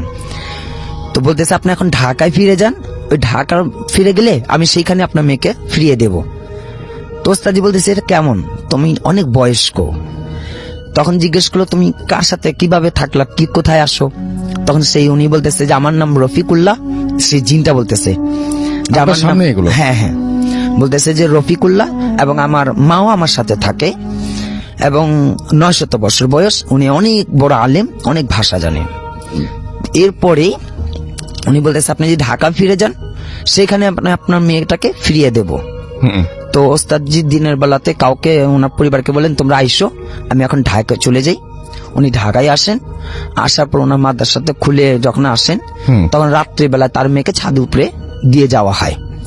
তো কিন্তু তার ওস্তাদজির কাছে একটা অনুরোধ সেটা থাকে যে এই মেয়েটাকে বিবাহ দেওয়া যাবে না, আচ্ছা, যে আপনি মেয়েটাকে বিবাহ দিতে পারবেন না কোথাও, এবং আমাকে এর কাছ থেকে আলাদাও করতে পারবেন না, আমি ওর সাথে সব সময় থাকবো, একে ছাড়বো না কোনোদিনও। তো ওস্তাদজি আমাকে ডাকাইছিল, যে ওস্তাদজি ডাকাইছে আমি ওনার কাছে কিতাবও পড়ছি, উনি আমারও শিক্ষক। সেই ওস্তাদজি আমাকে নিয়ে বসাইলো, বললো যে দেখ বাবা এরকম এরকম সমস্যা পড়ে গেছি, তুমি একটু কথা বলো এবং দেখো কি করা যায়। তো আমরা তার সাথে কথা বলি। তো উনি একটি কথাই আর কি আমাদের কাছে অনুরোধ রাখে যে আমি জান্নাতকে কোনোদিন হারাবো না, আমি জান্নাতকে কোনোদিন ছাড়বো না, আমি জান্নাতের সাথেই থাকবো এবং ওকে বিবাহ দেওয়া যাবে না, আমি ওর কোনো ক্ষতি করব না, ও যেভাবে আছে সেভাবে ঠিক থাকবে, কিন্তু ওকে কোনোদিন বিবাহ দেওয়া যাবে না। তা আমি পরবর্তীতে বলছি ঠিক আছে এখন আপনি চলতে থাকেন, যেহেতু আপনি একটি বয়স্ক জিন, খুব বৃদ্ধ, আর ও তো এখন অল্প বয়সের একটা মেয়ে, বলছে কোনো সমস্যা নেই, আমি ওর কোনো ক্ষতি করতে যাব না। এই ঘটনাটা এটাই ছিল আমার। Thank you so much. আমি চলে যাচ্ছি আফনান ভাইয়ের কাছে আজকে প্রথমেই, এবং তার কাছ থেকে একটা ঘটনা শুনবো। আশা করছি এই ঘটনাটিও আপনাদের অনেক ভালো লাগবে। চলুন শুনে আসি আফনান ভাইয়ের ঘটনা। আফনান ভাই আসসালামু আলাইকুম, কেমন আছেন? ওয়ালাইকুম আসসালাম, আলহামদুলিল্লাহ খুব ভালো আছি, আশা করি আপনারাও সবাই ভালো আছেন, লিসেনাররা তারাও সবাই খুব ভালো আছে। আসলে ভাই এখন যে ঘটনাটি আমি শেয়ার করব, সেই ঘটনাটি শেয়ার করার আগে একটা কথা আমি বলে নিই। ঘটনাটি আমি যখন পাই আমার এক স্টুডেন্টের কাছ থেকে, আমি মানে অনেক চিন্তা করেছি যে ঘটনাটাকে আমি বলবো কি বলবো না, কারণ মানে এই ঘটনাটি একদম মানে হরর কোনো সিনেমার কাহিনীর মতো মিলে যেতে পারে বা কোনো হরর নাটকের সাথেও মিলে যেতে পারে হয়তোবা, আমি জানি না। কিন্তু ঘটনাটি শোনার পরে আমার মনে হয়েছে যে এটা একটু আসলে বলা উচিত, কারণ এই ধরনের ঘটনা আমি আসলে সচরাচর পাই না আর কি। এই ঘটনাটা আমি পেয়ে গেছি আলহামদুলিল্লাহ। তো এখন সরাসরি আমি ঘটনাতে চলে যাই। ঘটনাটির সময় রাসূল ভাই 1974 সাল। স্থানটা মানে শুরুর স্থানটা ছিল জগতী স্টেশন, যেটা কুষ্টিয়া জেলার জগতী স্টেশন। আর ওই সময়টাতে জগতী স্টেশন অনেক ব্যস্ততম একটা স্টেশন ছিল, স্পেশালি ওই কলকাতা থেকে ওই দর্শনা হয়ে যে ট্রেনগুলো আসতো আর কি, ওখানে প্রচুর মানে মাল খালাস করা হতো, অনেক ব্যস্ততম একটা স্টেশন ছিল ওই সময়টাতে। এখন অবশ্যই তার কিছুই নাই। তো ওই সময়ে একদিন মানে মোটামুটি সকাল 11টা মানে বেলা 11টার দিকে একটা ঘটনা আর কি। তো ট্রেন আসছিল, তো হঠাৎ মানে লোকজন দেখছিল যে একজন মহিলা শাড়ি পরা, ঘোমটা দিয়ে মাথা ঢাকা, সে রেল লাইন পার হচ্ছে। তো সবাই দূর থেকে বলছিল যে ট্রেন আসছে, থামেন থামেন বা পার হন না, এরকম বলছিল সবাই। হুম। কিন্তু উনি কোনো কথা না শুনে ট্রেনের হঠাৎ করে লাইনের উপরে উঠে যান এবং ওখানেই উনি রাসেল ভাই মানে ট্রেনে কাটা পড়েন, 2 টুকরো হয়ে যায় ওনার দেহ। হুম হুম। এবং আর একটা বিষয় রাসেল ভাই, ওনার কোলে কিন্তু একটা ছোট্ট বাচ্চা ছিল। আচ্ছা। তো সবাই চিন্তা করছে যে উনি কি আসলে সুইসাইড করেছে নাকি আচমকা মানে পার হওয়ার সময় এরকম দুর্ঘটনা ঘটে গেছে, এটা শিওর না, মানে কেউ বুঝতে পারেন নাই। তার স্বাভাবিক হাঁটা দেখে মনে হয়েছে হয়তো উনি খেয়াল করেন নাই, মাথায় ঘোমটা ছিল, পাশের থেকে উনি দেখতে পারেন নাই, হয়তো এমনটা হতে পারে। কেউ বলেছে হয়তো বা সুইসাইড করেছে, এরকম মনে হতে পারে। কিন্তু আসলে কোলে বাচ্চা নিয়ে সুইসাইড করবে কেন, এটাও আবার অনেকে বলেছে। যাই হোক, আসলে মানে অদ্ভুত ব্যাপার হলো উনি যখন রেলে 2 ভাগ মানে কেটে 2 টুকরো হয়ে গেছেন, মানে সবাই পরবর্তীতে এই ডেড বডির কাছে গিয়ে দেখে যে উনি কোলে যেভাবে বাচ্চাটা জড়িয়ে ধরেছিলেন ঠিক ওইভাবে জড়িয়ে ধরে আছেন ওনার দেহের উপরের অংশ, এবং বাচ্চাটি সম্পূর্ণরূপে অক্ষত ছিল। তো এই বাচ্চাটি ওই সময় ওই স্টেশনের খালাসি হিসাবে কাজ করা ফিরোজ মিয়া নামে একজন লোক, উনি এই বাচ্চাটি ওইখান থেকে গ্রহণ করেন। এখানে বলে রাখা ভালো, ফিরোজ মিয়া ছিল নিঃসন্তান। তো উনি প্রথমে চিন্তা করেছিলেন যে যারা মানে যদি এই লাশের কোনো আত্মীয় স্বজন আসে তাহলে তাকে বাচ্চাটা বুঝিয়ে দিবেন আর কি। কিন্তু আসলে ভাই 1 দিন যায়, 2 দিন যায়, 3 দিনের দিন যখন কেউ আসলো না, লাশটি তখন বেওয়ারিশ হিসাবে দাফন করা হয়। এবং পরবর্তীতেও কেউ ওই লাশের খোঁজ খবর নিতে আসে নাই, বা কেউ মারা গিয়েছেন কিনা বা ওই মহিলার খোঁজ খবর নিতে কেউ আসেন নাই আর কি। তো ওই সময় তো যোগাযোগ ব্যবস্থাও এত ভালো ছিল না, তো যার কারণে ওইভাবে হয়তো খোঁজ তারা হয়তো পানি নাই কখনো, এমনও হতে পারে। তো এখন যেহেতু ফিরোজ মিয়ার পরিবার নিঃসন্তান, মানে উনি হাজবেন্ড ওয়াইফ দুজন, মানে ওনার ওয়াইফ এবং উনি টোটালি একটা সন্তানের জন্য ওনাদের মধ্যে খুব হাহাকার ছিল। যেহেতু ওই সন্তানটা উনি ওনার স্ত্রীর কোলে দেন, তো ওনার স্ত্রীও ওই সন্তানকে খুব মানে ভালো করে আদর যত্ন শুরু করেন। এবং ঘটনার শুরুটা রাসেল ভাই এই সময় থেকেই আর কি। তো ওনাদের পরবর্তীতে আসল ভাই ঘটনাটা যেখানে আমি যেভাবে মানে পেয়েছিলাম আর কি, উনি পরবর্তীতে দিনাজপুরের পার্বতীপুরে চলে গিয়েছিলেন আর কি। তো আমার এক স্টুডেন্ট দিনাজপুরের, সেই আর কি এই ঘটনাটা আমার কাছে শেয়ার করেছিল। এখন আসল ভাই আমি মূল জায়গাতে চলে যাচ্ছি। তো উনি যখন উনি থাকতেন পাশেই রেলের একটা জায়গায়, উনি থাকতেন একটা ঘর তৈরি করে উনি থাকতেন। তো ওনার উনি এবং ওনার স্ত্রীর ভাষ্য অনুযায়ী মানে গভীর রাত্রে মনে হতো একটা ছায়া মূর্তি ঘরের ভিতর দিয়ে ঘুরছে। যদি ওনারা আলো জ্বালাতেন তখন কাউকে দেখতেন না, তো মনে করতেন হয়তো বা মনের ভুল, এমনি হতেই পারে এরকমটা। এরকম 1 দিন 2 দিন রাসেল ভাই। এরপরে ওই ফিরোজ মিয়া যেদিন রাত্রে নাইট ডিউটি থাকতো, যেদিন রাতের বেলা ট্রেন আসার সময় হতো, মাল খালার সংক্রান্ত ওই বিষয়গুলো দেখাশোনার দায়িত্ব থাকতো, ওই দিন তো ওনার স্ত্রী একা ঘুমাতেন, বাচ্চা থাকতো পাশে। তো ওই সমস্ত দিনগুলোতে রাসেল ভাই বেশি ভয়ঙ্কর ঘটনা ঘটে আর কি। তো ওনার স্ত্রী একদিন মানে ফিল করছিলেন যে রাত্রেবেলা ঘুমের ঘোরেই যে উনি ওই বাচ্চার দিকে কাত হয়ে শুতেন এবং বাচ্চার গায়ের উপর হাত দিয়ে ঘুমাতেন, এটা ছিল ওনার অভ্যাস। তো এক রাত্রেবেলা উনি ফিল করছিলেন ওনার হাতের নিচে শূন্য, মানে কিছু নাই। তো উনি চমকে ওঠেন, কি ব্যাপার, কোথায় গেল বাচ্চা, কোথায় গেল? অন্ধকারের ভিতরে হাত দিয়ে দেখেন যে কোথাও মানে বিছানায় কোথাও নেই। তো চিন্তা করছে আলো জ্বালাবেন, মানে ওই সময় ঘরে ইলেকট্রিসিটি ছিল না আর কি, হয়তো উনি হারিকেন জ্বালাবেন। তো উনি ঘরে যে চাঁদের আলো আসছিল তাতে উনি যতটুকু দেখছিলেন তখন মনে হচ্ছে একটা ছায়া মূর্তি এই বাচ্চাটিকে কোলে নিয়ে ঘুরছে। তখন উনি যখনই চিৎকার দেওয়ার সাথে সাথে তখন মনে হলো যে ওই ছায়ামূর্তি দৌড় দিয়ে এসে বিছানায় ওই বাচ্চাটিকে রেখে অদৃশ্য হয়ে গেল। তো তারপর উনি আলো জ্বালান, কাউকে দেখেন না। ওনার হাজবেন্ড যখন সকালবেলা আসে তখন তাকে এই ঘটনাটা বর্ণনা করা হয়। তখন ওরা বললেন যে হয়তো বা ওনারা ভালো কোনো হুজুরের কাছে যান যে আসলে ঘটনাটা কি সেটা জানার জন্য। তো হুজুর একটা দায়সারা একটা কথা বলে দেন যে এই বাচ্চার উপরে জিনের প্রভাব আছে, এই সেই এগুলো বলে একটা তাবিজ কবজ দিয়ে দেন আর কি, মানে দায়সারা একটা কথা। তো কিন্তু এই তাবিজ বা এইগুলোতে কিছুই কাজ হচ্ছিল না। ঘটনা কিন্তু রাসেল ভাই রেগুলার ঘটছিল এই ধরনের বিষয়গুলো। এখন তো ফিরোজ মিয়া চিন্তা করেন যেহেতু এই হতে পারে এই বাসায় সমস্যা, এরকম চিন্তা করে উনি যে কাজটা করেন এটা হলো উনি ওই জগতী স্টেশন থেকে ওই দিনাজপুরের পার্বতী স্টেশন ট্রান্সফার হয়ে চলে যান এবং ওইখানেই ওই বাচ্চাটা বড় হয় আর কি। তো ওইখানে যাওয়ার পরে এভাবে মানে বেশ এই রাতের বেলা এই ছায়ামূর্তির এই বিষয়গুলোটা না ওনারা বেশ একটু একটু স্বাভাবিকভাবে পরবর্তীতে নিয়ে নেন। এটা যখন কিছুতেই কাজ হচ্ছিল না, অনেক মানে হুজুরের শরণাপন্ন হয়ে যখন কোনো কাজ হচ্ছিল না, এতটুকু কাজ হয়ে যে একটু কমে আসে এই ঝামেলাটা, কিন্তু এটা বন্ধ হচ্ছিল না। ওনারাও বিষয়টা একটু অভ্যস্ত হয়ে যান, যেহেতু বাচ্চার কোনো ক্ষতি হচ্ছে না বা তাদেরকে কোনো ভয় দেখাচ্ছে না, এই জন্য বিষয়টা ওনারা অভ্যস্ত হয়ে যান এবং বিষয়টা ওনারা পার্বতীপুর এসে বিষয়টা গোপন রাখেন। যেমন জগতীতে অনেকে জেনে ফেলেছিল, তো পার্বতীপুর এসে বিষয়টা গোপন রাখেন যাতে কেউ না জানে, আশেপাশের প্রতিবেশীরা না জানে। রাসেল ভাই এখানে একটা বিষয়, সেটা হলো ওই বাচ্চার আচরণে কিছু অদ্ভুত ব্যাপার ছিল।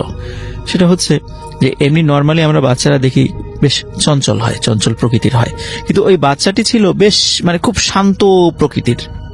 মানে প্রথমে মানে ফিরোজ মিয়া এবং তার ওয়াইফ মনে করছে বাচ্চাটি হয়তোবা বোবা, সে হয়তোবা কথা বলতে পারে। আচ্ছা, তো বেশ বয়স হয়ে যাওয়ার পর আস্তে আস্তে সে বাবা বা মা এরকম বলা শুরু করে, তখন বোঝে যে না, হ্যাঁ সে কথা বলতে পারে, কিন্তু সে খুবই কম কথা বলতো। প্রয়োজন ছাড়া মানে মানে সেরকম কোনো শব্দও করতো না। মানে বাচ্চারা এমনি অনেক সময় শব্দ করে, সে প্রয়োজন ছাড়া ওরকম হয়তো শব্দও করতো না। তো যখন সে আস্তে আস্তে বড় হতে থাকে, তখন তাকে স্কুলে ভর্তি করে দেওয়া হয়। স্কুলে ভর্তি হওয়ার পর তখন ওই দেখা যেত যে এমনি বাচ্চারা আমরা দেখি স্কুলগুলোতে বাচ্চারা মানে একটু দুষ্টামি করে, একে অন্যের সাথে মারামারি করে। তো এখানে যেটা হতো সেটা হলো ওই বাচ্চার সঙ্গে যদি কেউ মানে মারামারি করতো, দেখা যেত ওই বাচ্চাটা বাসায় গিয়ে খুব অসুস্থ হয়ে পড়তো। আচ্ছা, তো এইটা একটা অদ্ভুত ব্যাপার। তো এটা প্রথম দিকে কেউ ওইভাবে বেশ স্বাভাবিকভাবে নিয়েছিল, কিন্তু পরবর্তীতে এই বিষয়গুলো মানে যখন বাচ্চার গার্জিয়ানরা এই বিষয়গুলো একটু একটু একটু করে অনুধাবন করতো এবং কানাঘুষা করতো, আস্তে আস্তে এই বিষয়গুলো তখন চাউর হয়ে যায়। তখন একটা কথা হয় যে এই বাচ্চাটা হলো মানে আমরা যেটা বলি যে অলক্ষী, অপায়া, এই ধরনের কথা বলে যেগুলো বলে থাকি, বা ডাইনি, এই টাইপের কথা, যে ওর সাথে মিশতে দেওয়া যাবে না বাচ্চাদেরকে। তখন হয়তো কি বাচ্চাদের মানে গার্জিয়ানরা ওর সাথে কাউকে মিশতে দিত না। তো এইভাবে ওই মেয়েটি আবার খুব নিঃসঙ্গ বোধ করতো, কিন্তু খুব প্রয়োজন ছাড়া কখনো কথা বলতো না কারোর সাথে। এইভাবে সে বড় হতে থাকে।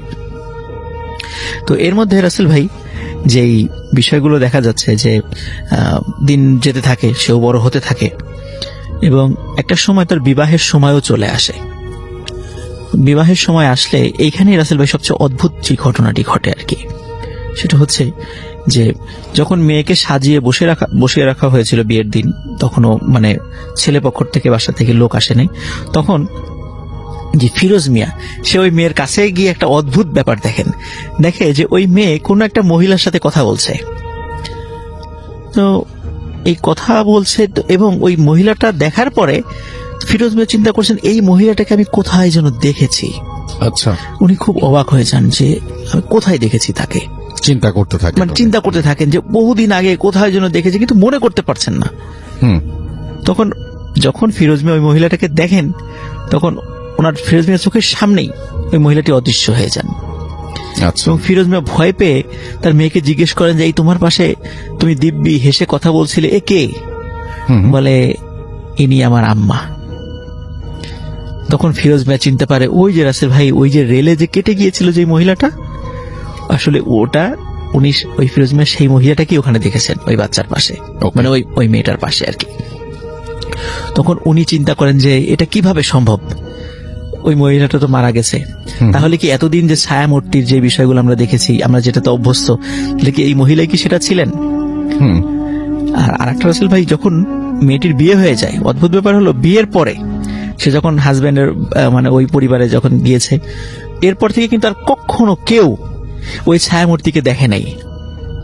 এটা রাসেল ভাই একটা অদ্ভুত ব্যাপার, যে হয়তোবা ওই ফ্যামিলিতে যদি ওরকম কোনো ভৌতিক ঘটনা ঘটতো, তাহলে তার শ্বশুর বাড়ির লোকজন হয়তোবা মেয়েকে মানে বাপের বাড়ি পাঠিয়ে দিত, বা সেখানে কোনো অশান্তি হওয়ার ভয় থাকতো।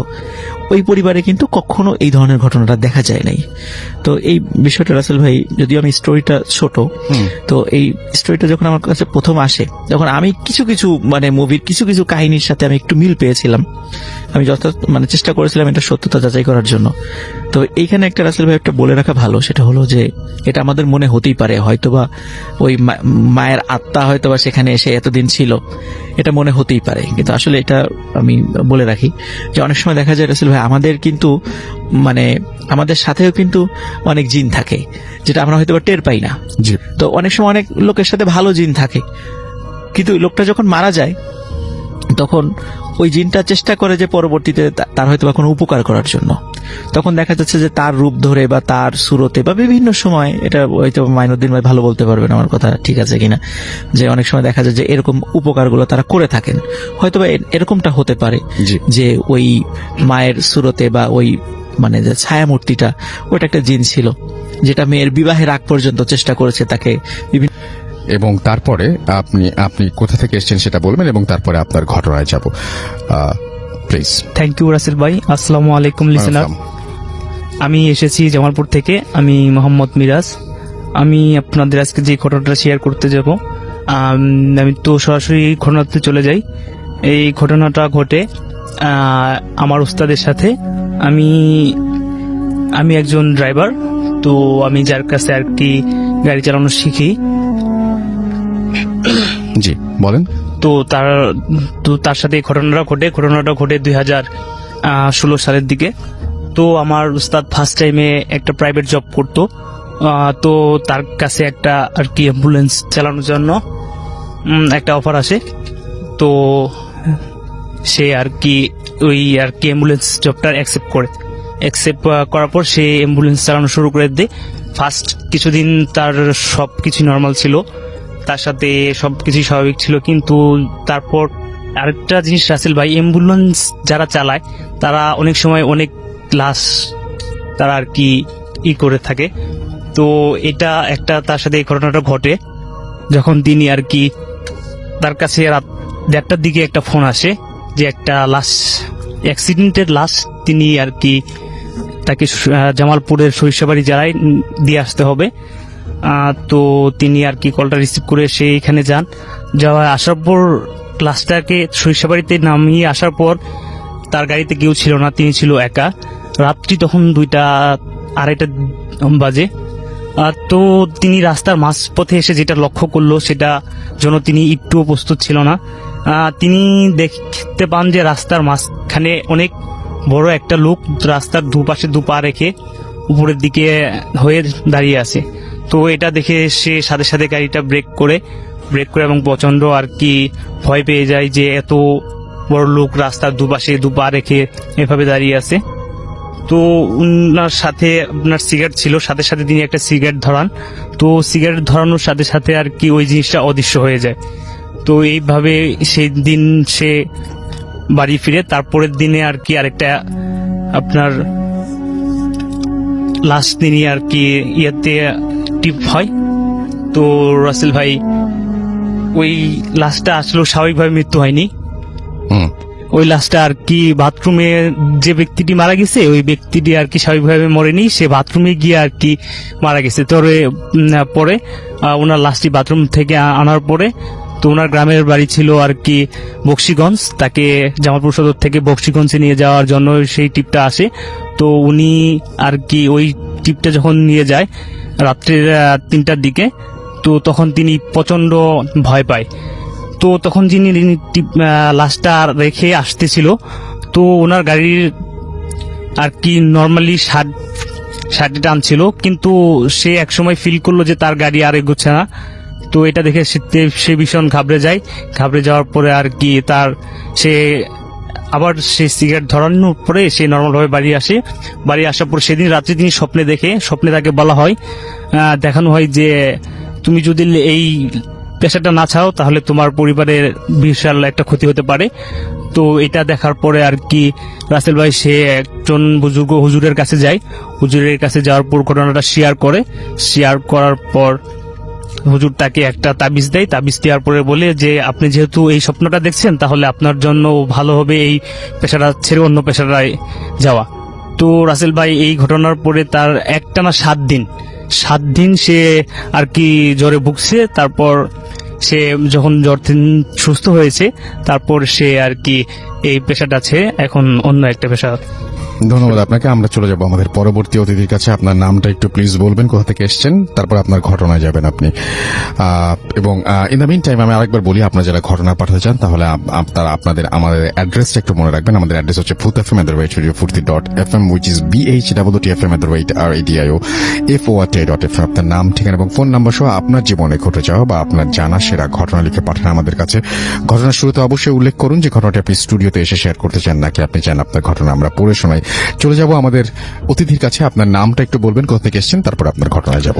আসসালামু আলাইকুম রাসেল ভাই। ওয়ালাইকুম সালাম। আসসালামু আলাইকুম রিসলার্স। আমি আল মামুনিক, আমি এসেছি উত্তরা থেকে, আমার হোম ডিস্ট্রিক্ট মানিকগঞ্জ। তো আমি যে ঘটনাটি এখন শেয়ার করতে যাচ্ছি সেটি হচ্ছে মানিকগঞ্জের একটি ঘটনা, আমার সাথে নিজের সাথেই ঘটে যাওয়া একটি ঘটনা। ঘটনাটি হচ্ছে রাসেল ভাই 2015 সালে, তো ফেব্রুয়ারি মাসে। তো আমাদের গ্রামে একটি মেলা হয়, তো 15 দিন ব্যাপী একটা মেলা হয়। তো মানিকগঞ্জ ডিস্ট্রিক্টে এটা আসলে অনেক মানে সবাই আর কি জানে যে এই মেলাটা হয়। তো আমরা একদিন মানে যাত্রা হয় মেলার মধ্যে, আপনার যাত্রা প্লাস গান হয়। তো দিনের বেলায় গান হয়, রাত্রে যাত্রা হয়। তো সেক্ষেত্রে আমাদের গ্রামের লোক একদিন মানে আপনার যাত্রা করার জন্য রাত্রে প্রস্তুতি নিয়েছে যে তারা যাত্রা করবে। তো সেই ক্ষেত্রে মানে আমরা সবাই গিয়েছি, আমরা বন্ধু বান্ধব, তো এলাকার অনেক লোকজন গেছে। তো সেক্ষেত্রে আমরা গেছি। তো যাত্রা শুরু হইতে রাত 12টার দিকে। তো আমরা যে ফ্রেন্ড সার্কেল মিলে গিয়েছি, তো তারা বলতেছে মানে 4 জন ছিল মানে প্লাস আমরা ছিলাম। তো তারা বলতেছে যে আমরা চলে যাব, ভালো লাগতেছে না। তো আমি বললাম যে তাহলে যা। আমি চিন্তা করলাম যে তাহলে আমি এই লোক আমাদের যে গ্রামে যে লোক আছে তাদের সাথে আমি যাব। তো ওরা চলে আসলো। তো আমি যাত্রা দেখতেছি এক সময় আপনার আমার মাথার মধ্যে পেন করতেছে, ব্যথা করতেছে। তো চিন্তা করতেছি যে কেউ কি যাবে, মানে খোঁজাখুঁজি করতেছি যে কেউ যাবে কিনা। তো খোঁজাখুঁজির পরে দেখলাম যে কেউ যাচ্ছে না। তো চিন্তা করলাম যে একাই যেতে হবে, মানে মাথার মধ্যে প্রচুর পেন করতেছে, ব্যথা করতেছে।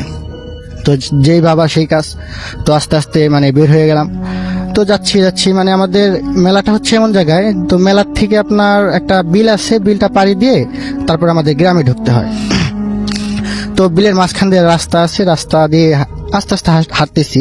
তো রাসেল ভাই আমার স্মোকিং করার অভ্যেস ছিল, তো সেই ক্ষেত্রে আমি সিগারেট একটা জ্বালিয়ে আস্তে আস্তে হাঁটতেছি। তো হাঁটতেছি বিলের মাঝখানে রাসেল ভাই আপনার একটা ইয়ার মতো পড়ে, কালভার্টের মতো পড়ে, মানে ছোট সাঁকো বা ব্রিজ, এরকম একটা ব্রিজ পড়ে। তো সেখানে গিয়ে দেখি যে আমার যে 4টা ফ্রেন্ড ছিল ওরা বসে আছে। যেমন আপনার আমার ফ্রেন্ড ছিল, নাম নয়ন ছিল, সে এখন পুলিশে চাকরি করে, সে বসে আছে। ওরা বসে আছে, আমি ওকে বলতেছি কিরে তাড়াতাড়ি চলে আসলি। আমি বললাম যে তোরা তো অনেক আগে চলে আসছিস, তো এখানে বসে আছিস কেন? তো ওরা বলতেছে যে আমাদের একটা ফ্রেন্ড ছিল, তো আপনার পাশের গ্রামে, তো এই বিলটা পাড়ি দিয়ে যেতে হবে ওদের বাসায়। তো বলতেছে ওর বাবা অনেক অসুস্থ, তো আমাদের ফোন দিয়েছিল, সেই জন্য বসে আছি যে যাবো এখন। তো আমাকে বললো তুই যাবি কিনা। আমি এখন চিন্তা করলাম যে ফ্রেন্ডের বাবা অসুস্থ, তো যেতেই হয়। তো সেই ক্ষেত্রে আমি আপনার ওদের সাথে রওনা দিলাম। ওরা বলতেছে যে ঠিক আছে তুই আগে যা। মানে সেক্ষেত্রে আমার একটা ফ্রেন্ড ছিল নাম নয়ন, আর আমার একটা ভাতিজা ছিল আপনার, ওর নাম হচ্ছে হৃদয়। তো ওরা অনেক সাহসী। তো ওরা আমাকে বলতেছে তুই আগে যা, তো আমরা তোর পিছে আসি। তো আমি একটু মানে অবাক হইলাম যে ওরা অত সাহসী, মানে ওরা আগে না যে আমাকে আগে পাঠাতে যাক। তারপর আমি আগে মানে হাঁটতেছি। তো রাসেল ভাই আপনার ওই গ্রামটা যেতে হলে আপনার একটা বিলের মাঝখানে একটা ভিটা পরে, ভিটার নাম হচ্ছে খৈসুন্দরী ভিটা। ওটা আমাদের মানিকগঞ্জে সবাই এক নামে চিনে, মানে আমাদের এলাকার, মানে ওই ভিটাটা অনেক খারাপ একটা জায়গা। তো আমরা যাচ্ছি তো মানে কথাবার্তাই বলতেছে, সবাই কথাবার্তা বলতে যাচ্ছি। তো ওরা পিছনে আমি সামনে হাঁটতেছি। তো ওই ভিটাটার কাছে যখন রাসেল ভাই আমরা আসলাম, তো আমি যখন ভিটাটার ভিতরে ঢুকলাম, তো ঢোকার পরে তো আপনার পিছন দিকে এখন ওরা কথা বলতেছিল, পিছন দিকে দেখি কোনো কথার শব্দ নাই। তো আমি চিন্তা করলাম যে কথা বলতেছে না, পিছন তাকে দেখি ওরা কেউ নাই। তো আমার সাথে আসলে এরকম ফান ওরা আসলে অনেক সময় করে থাকছে। যেমন আমার ফ্রেন্ড নয়ন আছে, ও মাঝে মাঝে আমার সাথে এরকম করে। তো আমি বারবার ডাকতেছি যে কিরে তোরা কই গেছিস, তো আমাকে কি ভয় দেখানোর চেষ্টা করতেছিস নাকি, আমি কি ভয় পাই নাকি যে আমাকে ভয় দেখানোর চেষ্টা করতে, এরকম ধরনের কথাবার্তা বলতেছি। তো অনেকক্ষণ ডাকাডাকির পরে রাসেল ভাই মানে কাউকে দেখতে পাচ্ছি না, মানে সবাই মানে তখন আমি রাসেল ভাই ভীষণ ভয় পেয়ে গেছি যে আসলে কি ওরা কি আজও আমার বন্ধু না কি আমি কার সাথে আসলাম। তো যেই রাসেল ভাই আমি এই কথা চিন্তা করতে করতে সামনের দিকে তাকিয়েছি, রাসেল ভাই দেখি যে আমার সামনে 4টা লাশ, মাথা কাটা অবস্থায় 4টা লাশ আপনার ঝুলতেছে, মানে মাথা নেই, প্লাস আপনার গলা মাথার সাইড। আপনি নিজের চোখে দেখেছেন এটা? জি জি, আমার নিজের সামনে রাসেল ভাই। তো দেখতেছি আপনার অজস্র রক্ত ঝরতেছে, সাদা কাফন পরানো 4টা লাশ। তো এটা দেখে রাসেল ভাই আপনার যে কোনো স্বাভাবিক মানুষের আর ওই জায়গায় স্থির থাকার কথা না। তো আমি প্রচন্ড ভয় পেয়ে যাই এবং ভয় পেয়ে এক সময় চিন্তা করি যে দৌড়ে পালাবো, কিন্তু রাসেল ভাই আমার পা যে আমি দৌড়ে যে পালাবো, আমি দৌড়ানোর জন্য আমি যে চেষ্টা করব, কিন্তু আমার পা চলতেছে না, আমি পুরো নিস্তব্ধ হয়ে গেছি, দাঁড়িয়ে আছি। আপনার দৌড়ানোর পিছনের দিকে যে ঘুরে তাকাইছি, পিছনের দিকে দৌড় দিয়ে পালাবো, মানে বিলের মাঝখান দিয়ে দৌড় দিব। তো সেক্ষেত্রে রাসেল ভাই আমি পিছনের দিকে তাকিয়ে দেখি সেম আরো 4টা লাশ পিছনে জ্বলতেছে। আর এমন বিকট শব্দের হাসি রাসেল ভাই, এরকম হাসি আমি কখনোই শুনি নাই। আর এরকম হাসি যে মানে শুধু হাসতেছে আর আমার দিকে এগিয়ে আসতেছে, মানে আমাকে আক্রমণ করার জন্য এগিয়ে আসতেছে। তো এই সময় আমি আল্লাহর কাছে খালি একটা প্রার্থনা করলাম, আল্লাহ আমাকে সেন্সলেস করে দাও, কিন্তু আল্লাহ তাআলা আমাকে সেন্সলেসও করতেছে না। আমি প্রচন্ড ঘেমে, শীতের সময় রাসেল ভাই প্রচন্ড ঘেমে গোসল করার মতো অতিক্রম হয়ে গেছে আমি। তো রাসেল ভাই সেই ক্ষেত্রে আমি কি করব, আমি ওই জায়গায় দাঁড়িয়ে আছি, তো প্রচন্ড আমার হাত পা কাঁপতেছে। তো এমন সময় রাসেল ভাই মিনিট 5 বা 6 মিনিটের মতো আমি ওই জায়গায় দাঁড়িয়েছিলাম। তো এমন সময় আমি বিলের সাইড থেকে দেখতেছি একটা লোক, আপনার লাইট দিয়ে একটা লোক বানালে যেরকম মনে হয়, মানে একটা লোক রাত্রের বেলায় লাইট দিয়ে মানে হেঁটে আসতেছে, পুরো শরীর লাইট দিয়ে বানানো, এরকম একটা লোক হেঁটে আসতেছে আমার দিকে। তো রাসেল ভাই এটা দেখে আমি আরো প্রচন্ড ভয় পেয়ে যাই যে এই লোকটা আবার কে আসতেছে, এমনি এক বিপদের মধ্যে পড়ছি, আবার কোন লোকটা আসতেছে, আবার কি কোন বিপদে পড়ি আল্লাহ। তো রাসেল ভাই আমি দোয়া কালেমা, তারপর আয়াতুল কুরসি যা পারতেছি রাসেল ভাই সবই পড়তেছি, কিন্তু কোনো কিছুতে কোনো কাজ হচ্ছে না। তো সেই ক্ষেত্রে রাসেল ভাই ওই লোকটা যখন আমার কাছাকাছি আসার পরে আমি লোকটার চেহারা যখন দেখি, লোকটা পুরা ধবধবে সাদা একটা লোক, নুরানি চেহারা, প্লাস আপনার মাথার মধ্যে পাগড়ি পরা, দাঁড়িয়ে আছে জুব্বা পরা। সে লোকটা আমাকে মানে গম্ভীর গলায় বলতেছে এসে যে তুই এত রাত্রে এই জায়গায় কি করিস। তো আমি লোকটায় ভয়ে ভয়ে উত্তর দিলাম যে আমার একটা ফ্রেন্ডের বাবা অসুস্থ, তো আমরা 4-5 জন ফ্রেন্ড মিলে এই জায়গায় আসছি যে আমরা ওই গ্রামে যাব। তো সেই লোকটা আমাকে বলল যে তোর কোনো ফ্রেন্ডের বাবা অসুস্থ না, তোকে এখানে নিয়ে আসা হয়েছে তোকে ক্ষতি করার জন্য, কিন্তু তুই সামনে সামনে যা, ঠিক আছে, আর পিছনের দিকে তাকাবি না, তুই সামনে সামনে যাবি। তো আমি রাসেল ভাই আরো ভয় পাই, কারণ কিসের জন্য যে আমাকে আবার কোন জায়গায় নিয়ে যায়। তো আমাকে সেই লোকটা বললো যে তুই সামনে সামনে তুই বাড়ির দিকে যাবি, পিছনের দিকে তাকাবি না। তো রাসেল ভাই যেভাবে বললো আমি সেভাবেই বাড়ির দিকে হাঁটা ধরছি। বাসায় আসার পর আপনার কোনো সমস্যা হচ্ছিল? জি রাসেল ভাই, বাসায় আসা পর্যন্ত আমার কোনো সমস্যা হয় নাই। তো বাসায় আসার পরে আমার দাদি আমাকে জিজ্ঞেস করতেছে যে তুই কই গেছিলি। তো আমি দাদিকে আমি বললাম রাসেল ভাই যে আমাকে এই কাহিনী সবকিছু খুলে বললাম। খুলে বলার পরে তো আমার দাদি আমাকে ঘরের ভিতরে নিয়ে গেল। নিয়ে যাওয়ার পরে আপনার গ্রামের যে রীতি আছে, গরম পানি করে গোসল করালো, তারপরে আপনার লোহা সেক দিয়ে পানি খাওয়ালো। জি, বুঝতে পেরেছি। Thank you so much.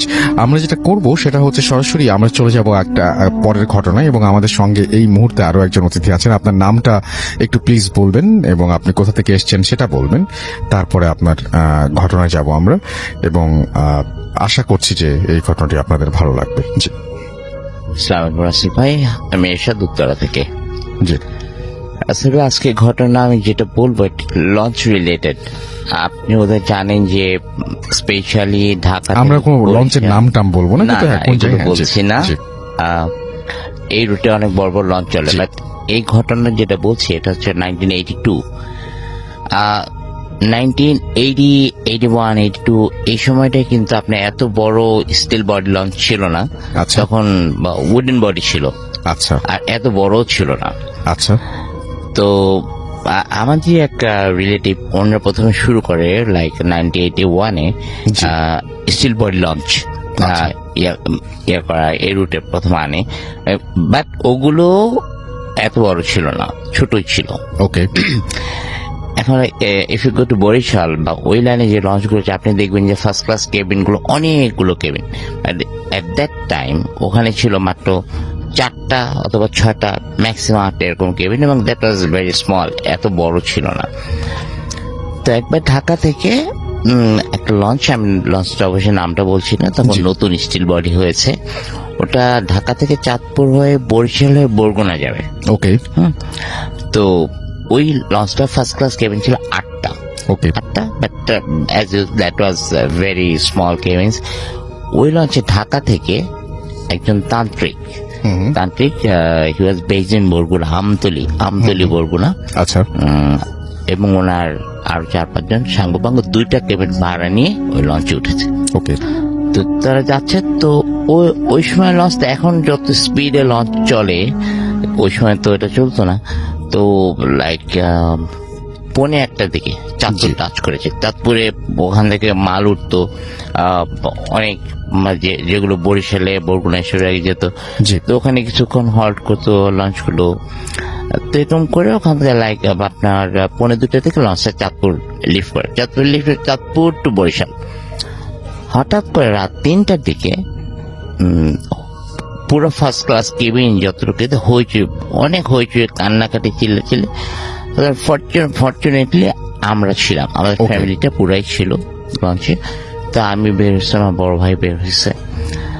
দেখলাম যে ওই তান্ত্রিক সাহেব যে কেবিনটা ছিল, লঞ্চ ছাড়ার আগে ওই কেবিনে ধূপ টুপ অনেক কিছু, মানে বিশ্রী রকমের গন্ধ, সোজা কথা, মানে অনেক কিছু করতেছিল আর কি ভিতরে। ওকে।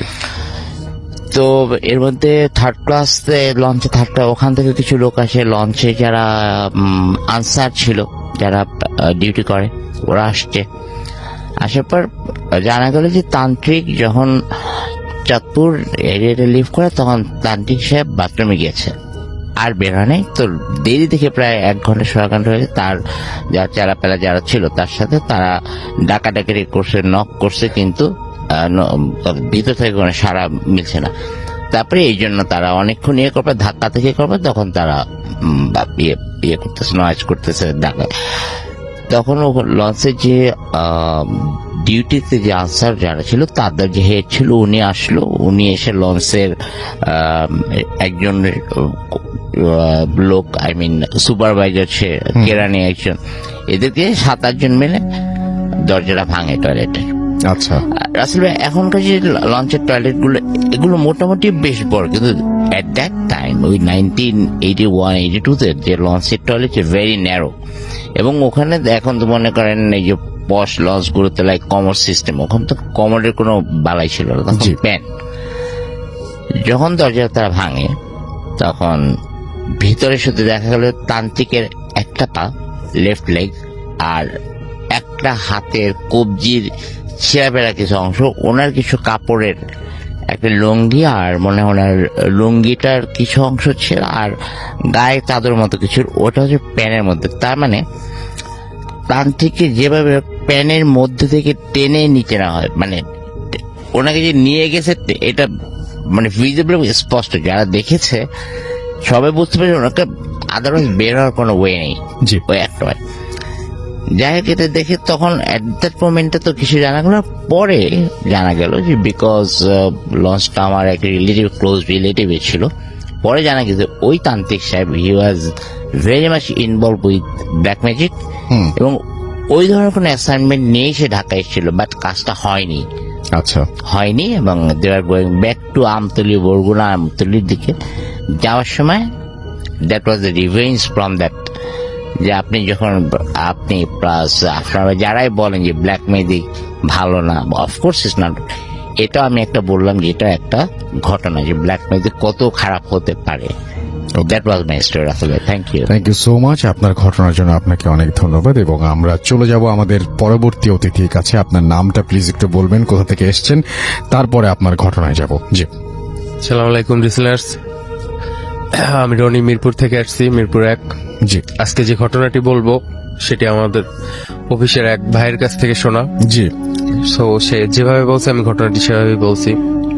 তার এলাকায় একটা মসজিদে এক বয়স্ক হুজুর ছিল, মানে হুজুর বলতে বয়স্ক ইমাম, মানে খুব পরহেজগার ছিল। এলাকার লোকজন তাকে খুব ভালোবাসতো। আর বিশেষ বলে রাখা ভালো যে ওই এলাকায় একটা প্রচলিত কথা ছিল যে ওই এলাকায় নাকি জিনেরা নামাজ পড়তো, এরকম একটা কথা প্রচলিত ছিল।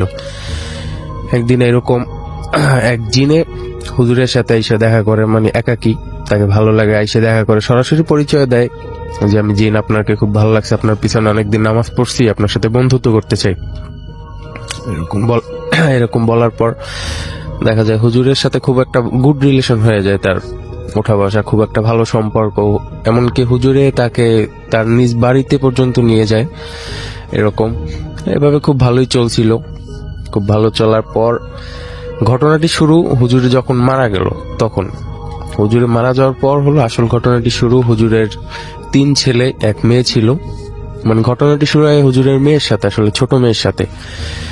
ছোট মেয়েটা খুব মানে মোটামুটি চঞ্চল প্রকৃতির ছিল, কিন্তু খুব পরহেজগার ছিল, যেহেতু হুজুরের মেয়ে, বা নামাজ রোজা এইসব করতো এরকম। কিন্তু বিশেষ মানে কিছুদিন পরে তার মধ্যে বিশেষ কিছু পরিবর্তন লক্ষ্য করা দেখা যায়। যেমন সে মানুষের সাথে তেমন একটা কথা বলে না, বা একাকী থাকাটা পছন্দ করে, এরকম একটা দেখা যায়। কিন্তু বিষয়টি প্রথমে তার ফ্যামিলি অতটা গুরুত্ব দেয় না, যে স্বাভাবিক হয়তোবা। কিন্তু আসল ঘটনাটি যখন ঘটে, মানে হঠাৎ করে সে একদিন মানে তাকে খুঁজে পাওয়া যাচ্ছে না, এরকম একটা চারিদিক খোঁজাখুঁজি, তার আত্মীয় স্বজন প্লাস মানে সব দিকে খোঁজা হয়, কিন্তু মানে তার কোনো হদিস পাওয়া যায় না। ফ্যামিলি অনেক কিন্তু অনেক খোঁজাখুঁজির পরও তাকে পাওয়া যায় না। 3 দিন পরে মানে হঠাৎ করে সে কোথা থেকে যেন মানে নিজেই বাড়িতে আসে। বাড়িতে আসার পর লোকজন মানে ভিড় জমায়, আশেপাশের লোকজন কান্নাকাটি করে, তাকে জিজ্ঞেস করে যে আসলে তুমি কোথায় গেছিলা, বা কি হয়েছিল তোমার সাথে, বিষয়টা কি। এরকম জিজ্ঞেস করার পর বা কোনো উত্তর নেই, মানে একাকী থাকা পছন্দ করে, মানে একাকী এরকম। তো তারা এক হুজুরের শরণাপন্ন হয়।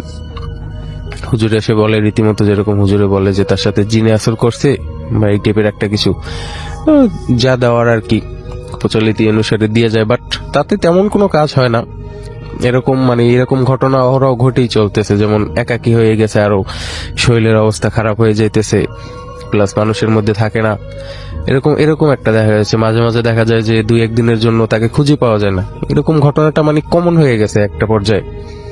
সো একজন আইসা বললো, মানে একটা হুজুর বলল যে ওর সাথে যেটা আছে খুব শক্তিশালী জিন, একে সারাতে হলে মানে কোনো বড় হুজুরের শরণাপন্ন হতে হবে। পরিবারের সবাই খুব মানে খোঁজাখুঁজির পরে দেখা যায় তাদের মানে গ্রাম থেকে একটু দূরে, কিছু দূরে একটা হুজুরের সন্ধান পেল। হুজুরে মানে বড় ধরনের আলেম, তাকে যে সব ঘটনা খুলে বলার পর হুজুরে অ্যাটলিস্ট আসলো, এসে মানে যেভাবে দরকার আর কি, মানে তার প্রসেসিং অনুযায়ী মানে জিন হাজির করলো। হাজির করার পর মানে সে সালাম দিল, সালামের উত্তর দিল। তারপর হুজুর যখন জিজ্ঞেস করলো যে তোমার মানে কি ব্যাপার, যে মেয়েটার উপর তুমি কেন এরকম নির্যাতন করতেছো, বা কেন এরকম করতেছো, তখন জিনটা খুলে বলে যে আমি এই মসজিদে নামাজ পড়তাম, তো ওর বাবার সাথে আমার সাথে খুব একটা মানে ভালো সম্পর্ক হয়ে যায়। আমি ওর বাসায় যখন আসছি তখন ওকে আমার ভালো লাগে। আসলে আমি ওকে বিয়ে করতে চাইতেছি, কিন্তু ওকে আমি ছাড়বো না, এরকম একটা কিছু। হুজুরে বলে যে না, সেটা কি করে সম্ভব। অনেকক্ষণ কথা কাটাকাটির পর শেষ পর্যায়ে যেতে রাজি হয়। রাজি হওয়ার পর যেরকম আর কি কথা, যে গাছের ডাল ভেঙে যাবে এরকম, তাদের বাড়ির বের হওয়ার পথে একটা বড় গাছ ছিল, গাছের একটা ডাল ভেঙে দিয়ে যায়। পরবর্তীতে দেখা যায় মেয়েটা বিভিন্ন তদবিরের পর সুস্থ আছে। আর শেষ পর্যায়ে ঘটনাটি প্রায় 6-7 বছর আগের ঘটনা, কিন্তু বর্তমানে মেয়েটার একটা বাচ্চাও আছে, স্বামী সংসার নিয়ে খুব ভালো আছে। এই ছিল রাসেল ভাই আমার ঘটনা।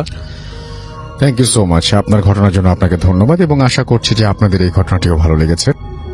ওকে রাসেল ভাইয়া, আমি বলছি ঘটনাটি। এই ঘটনাটি সাধারণত কোনো সহজলভ্য ঘটনা নয়, বা কোনো নাটকীয় গল্প নয়। এটা জিনের বাদশা বা অত্যন্ত রাগী কোনো জিনের গল্প, যা সাধারণ থেকে অনেক বেশি লোমহর্ষক হয়। একটি ঘটনা আমি তুলে ধরতেছি। এই ঘটনাটি ঘটেছিল উত্তরবঙ্গের এক প্রত্যন্ত গ্রামে, যেখানে বিশাল এক পুরনো বট গাছ ছিল। গ্রামের মানুষ বলতো ওই গাছে এক অতি প্রাচীন এক রাগী জিন বাস করে। তার মেজাজ এতই খিটখিটে যে গাছের একটা পাতাও বিনা অনুমতিতে কেউ ছিঁড়লে বা যদি কেউ ওই গাছের নিচে দাঁড়িয়ে থাকে বা হিসু করে, তার ওই জিনের কাছ থেকে কোনো নিস্তার নেই। শহর থেকে আসা এক যুবক, তার নাম ছিল আরিয়ান। ছেলেটা এসব বিশ্বাস করতো না। সে চ্যালেঞ্জ করলো সে একাই অমাবস্যার রাতে ওই বট গাছের নিচে গিয়ে 1 ঘন্টা বসে থাকবে। গ্রামবাসী তাকে মানা করলো, অনেকবার বারণ করলো, কিন্তু ওই যে শহর থেকে আসছে, সেসব বিশ্বাস করে না। আলোয় জমজমাট এলাকায় গাড়ি ঘোড়ার মধ্যে বড় হয়েছে। সে ব্যক্তি কিছু শুনলেই না, মানে শুনেইনি গ্রামবাসীদের কথা। রাত ঠিক 12টা বাজে। তখনই আরিয়ান তার বন্ধু বান্ধব গ্রামবাসীদের কাছে বলে তার কাছে যে টর্চ লাইট ছিল, ওই টর্চ লাইট হাতে নিয়ে সে গাছের নিচে গিয়ে বসলো। সে যখন বসলো, বসার 10 মিনিট পর থেকেই আবহাওয়াটা পাল্টাতে শুরু করলো। চারিদিকে ঘুটঘুটি অন্ধকার এবং সবকিছু কেমন যেন কোলাহল মুক্ত, মানে নিঃশব্দ বা নিস্তব্ধ হয়ে গেল। এমনকি রাতের বেলা, আপনারা জানেন অমাবস্যার রাতে অনেক ঝিঝি পোকা বের হয়। এই ঝিঝি পোকার ডাক ছিল, কিন্তু সে বসার পরে সবকিছু নিস্তব্ধ হওয়ার পরেও ওই ঝিঝি পোকাগুলোর ডাকও বন্ধ হয়ে গেল। আরিয়ান হঠাৎ করে অনুভব করলো তার ঘাড়ের কাছে কেউ যেন খুব জোরে তপ্ত নিঃশ্বাস ফেলছে, এবং সে টর্চ জ্বালাতেই দেখলো উপরে গাছের ডালে এক বিশাল এক জোড়া আগুন পাখির মতো লাল চোখ জল জল করছে। মানে এগুলো আগুন পাখি নাকি অন্য কিছু, আপনারা তা কল্পনাতেই বুঝে গেছেন। চলুন আরো ক্লিয়ার করছি। আরিয়ান ওই গাছের নিচে বসেছিল। হঠাৎ করে সে এই আনসারগুলো পেয়ে ভয়ে দৌড়াতে শুরু করলো, কিন্তু সে দেখলো সে যেদিকেই যাচ্ছে, ওই ঘুরে ফিরে ওই বট গাছই তাকে টেনে নিয়ে আসছে, বা বট গাছের নিচে এসে চলে আসছে। হঠাৎ বজ্র গম্ভীর আওয়াজ হলো, যেন মাটি ফেটে যাচ্ছে। সে দেখলো গাছটার পেছন থেকে প্রায় 10 থেকে 12 ফুট লম্বা কুচকুচে কালো একটা অবয়ব বেরিয়ে আসছে। তার শরীর থেকে পচা মাংসের উৎকণ্ঠ গন্ধ বেরোচ্ছে। সেই জিনটি রাগী স্বরে আকাশ বাতাস সবকিছু কেঁপে উঠল। তোর সাহস কি করে হলো আমার বিশ্রামের জায়গায় তুই এসে শব্দ করিস? আজ তোর রক্ত দিয়ে আমার তৃষ্ণা মিটাবো। এই শব্দটা আরিয়ান নিজে শুনেছে। আরিয়ান কোনো মতে দৌড়ে গ্রামের নিজস্ব ঘরে ফিরে এসে দরজা বন্ধ করে দিল। কিন্তু আতঙ্ক এখানেই শেষ হলো না। গভীর রাতে সে শুনতে পেল তার ঘরের টিনের চালে মনে হচ্ছে শত শত মানুষ একসাথে নাচছে। ঘরের জানালার কাছে প্রকাণ্ড হাতের থাবা পড়তে লাগলো। হঠাৎ ঘরের মাঝখানে ছাদ থেকে সেই বিশাল জিনের মাথাটি ঝুলে পড়ল। তার মুখ দিয়ে আগুনের হালকা বের হচ্ছিল এবং তার চোখ দিয়ে রক্ত ঝরছিল। এই রক্তটা আগুনের মতো রক্ত। পরের দিন সকালে আরিয়ানকে তার ঘরের মেঝেতে অজ্ঞান অবস্থায় পাওয়া যায়। তার শরীর ছিল গভীর, অনেক আঁচড়ের দাগ, যেন কোনো বড় পশু বা অন্য কিছু তাকে আক্রমণ করেছে। গ্রামের গুণী ওঝা এসে অনেক কষ্ট করে তার ওপর থেকে সেই জিনের আসর সরান, তবে সেই ঘটনার পর আরিয়ান আর কোনোদিন স্বাভাবিক হতে পারেনি। সে তার বাকশক্তি হারিয়ে ফেলে এবং আমৃত্যু সেই চোখে বা সেই চোখ, সেই ভয়ঙ্কর লাল চোখের আতঙ্ক লেগেছিল। লোককথা অনুযায়ী জিনের জগৎ অনেক রহস্যময়। নির্জন স্থানে একা চলাফেরা করার সময় সাবধান থাকা এবং ধর্মীয় সুরক্ষা কবচ পাঠ করা শ্রেয়।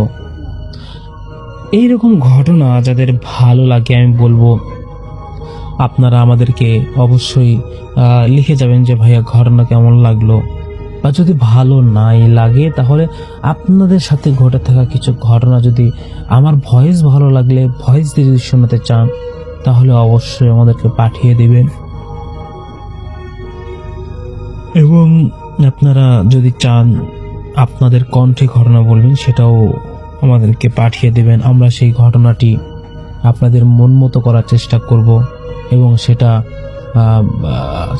ছাড়বো সবার মাঝে। আজকের মতো এখানেই বিদায় নিচ্ছি। সবাই ভালো থাকবেন, সুস্থ থাকবেন। দেখা হচ্ছে নেক্সট কোনো ইমেল এপিসোডে।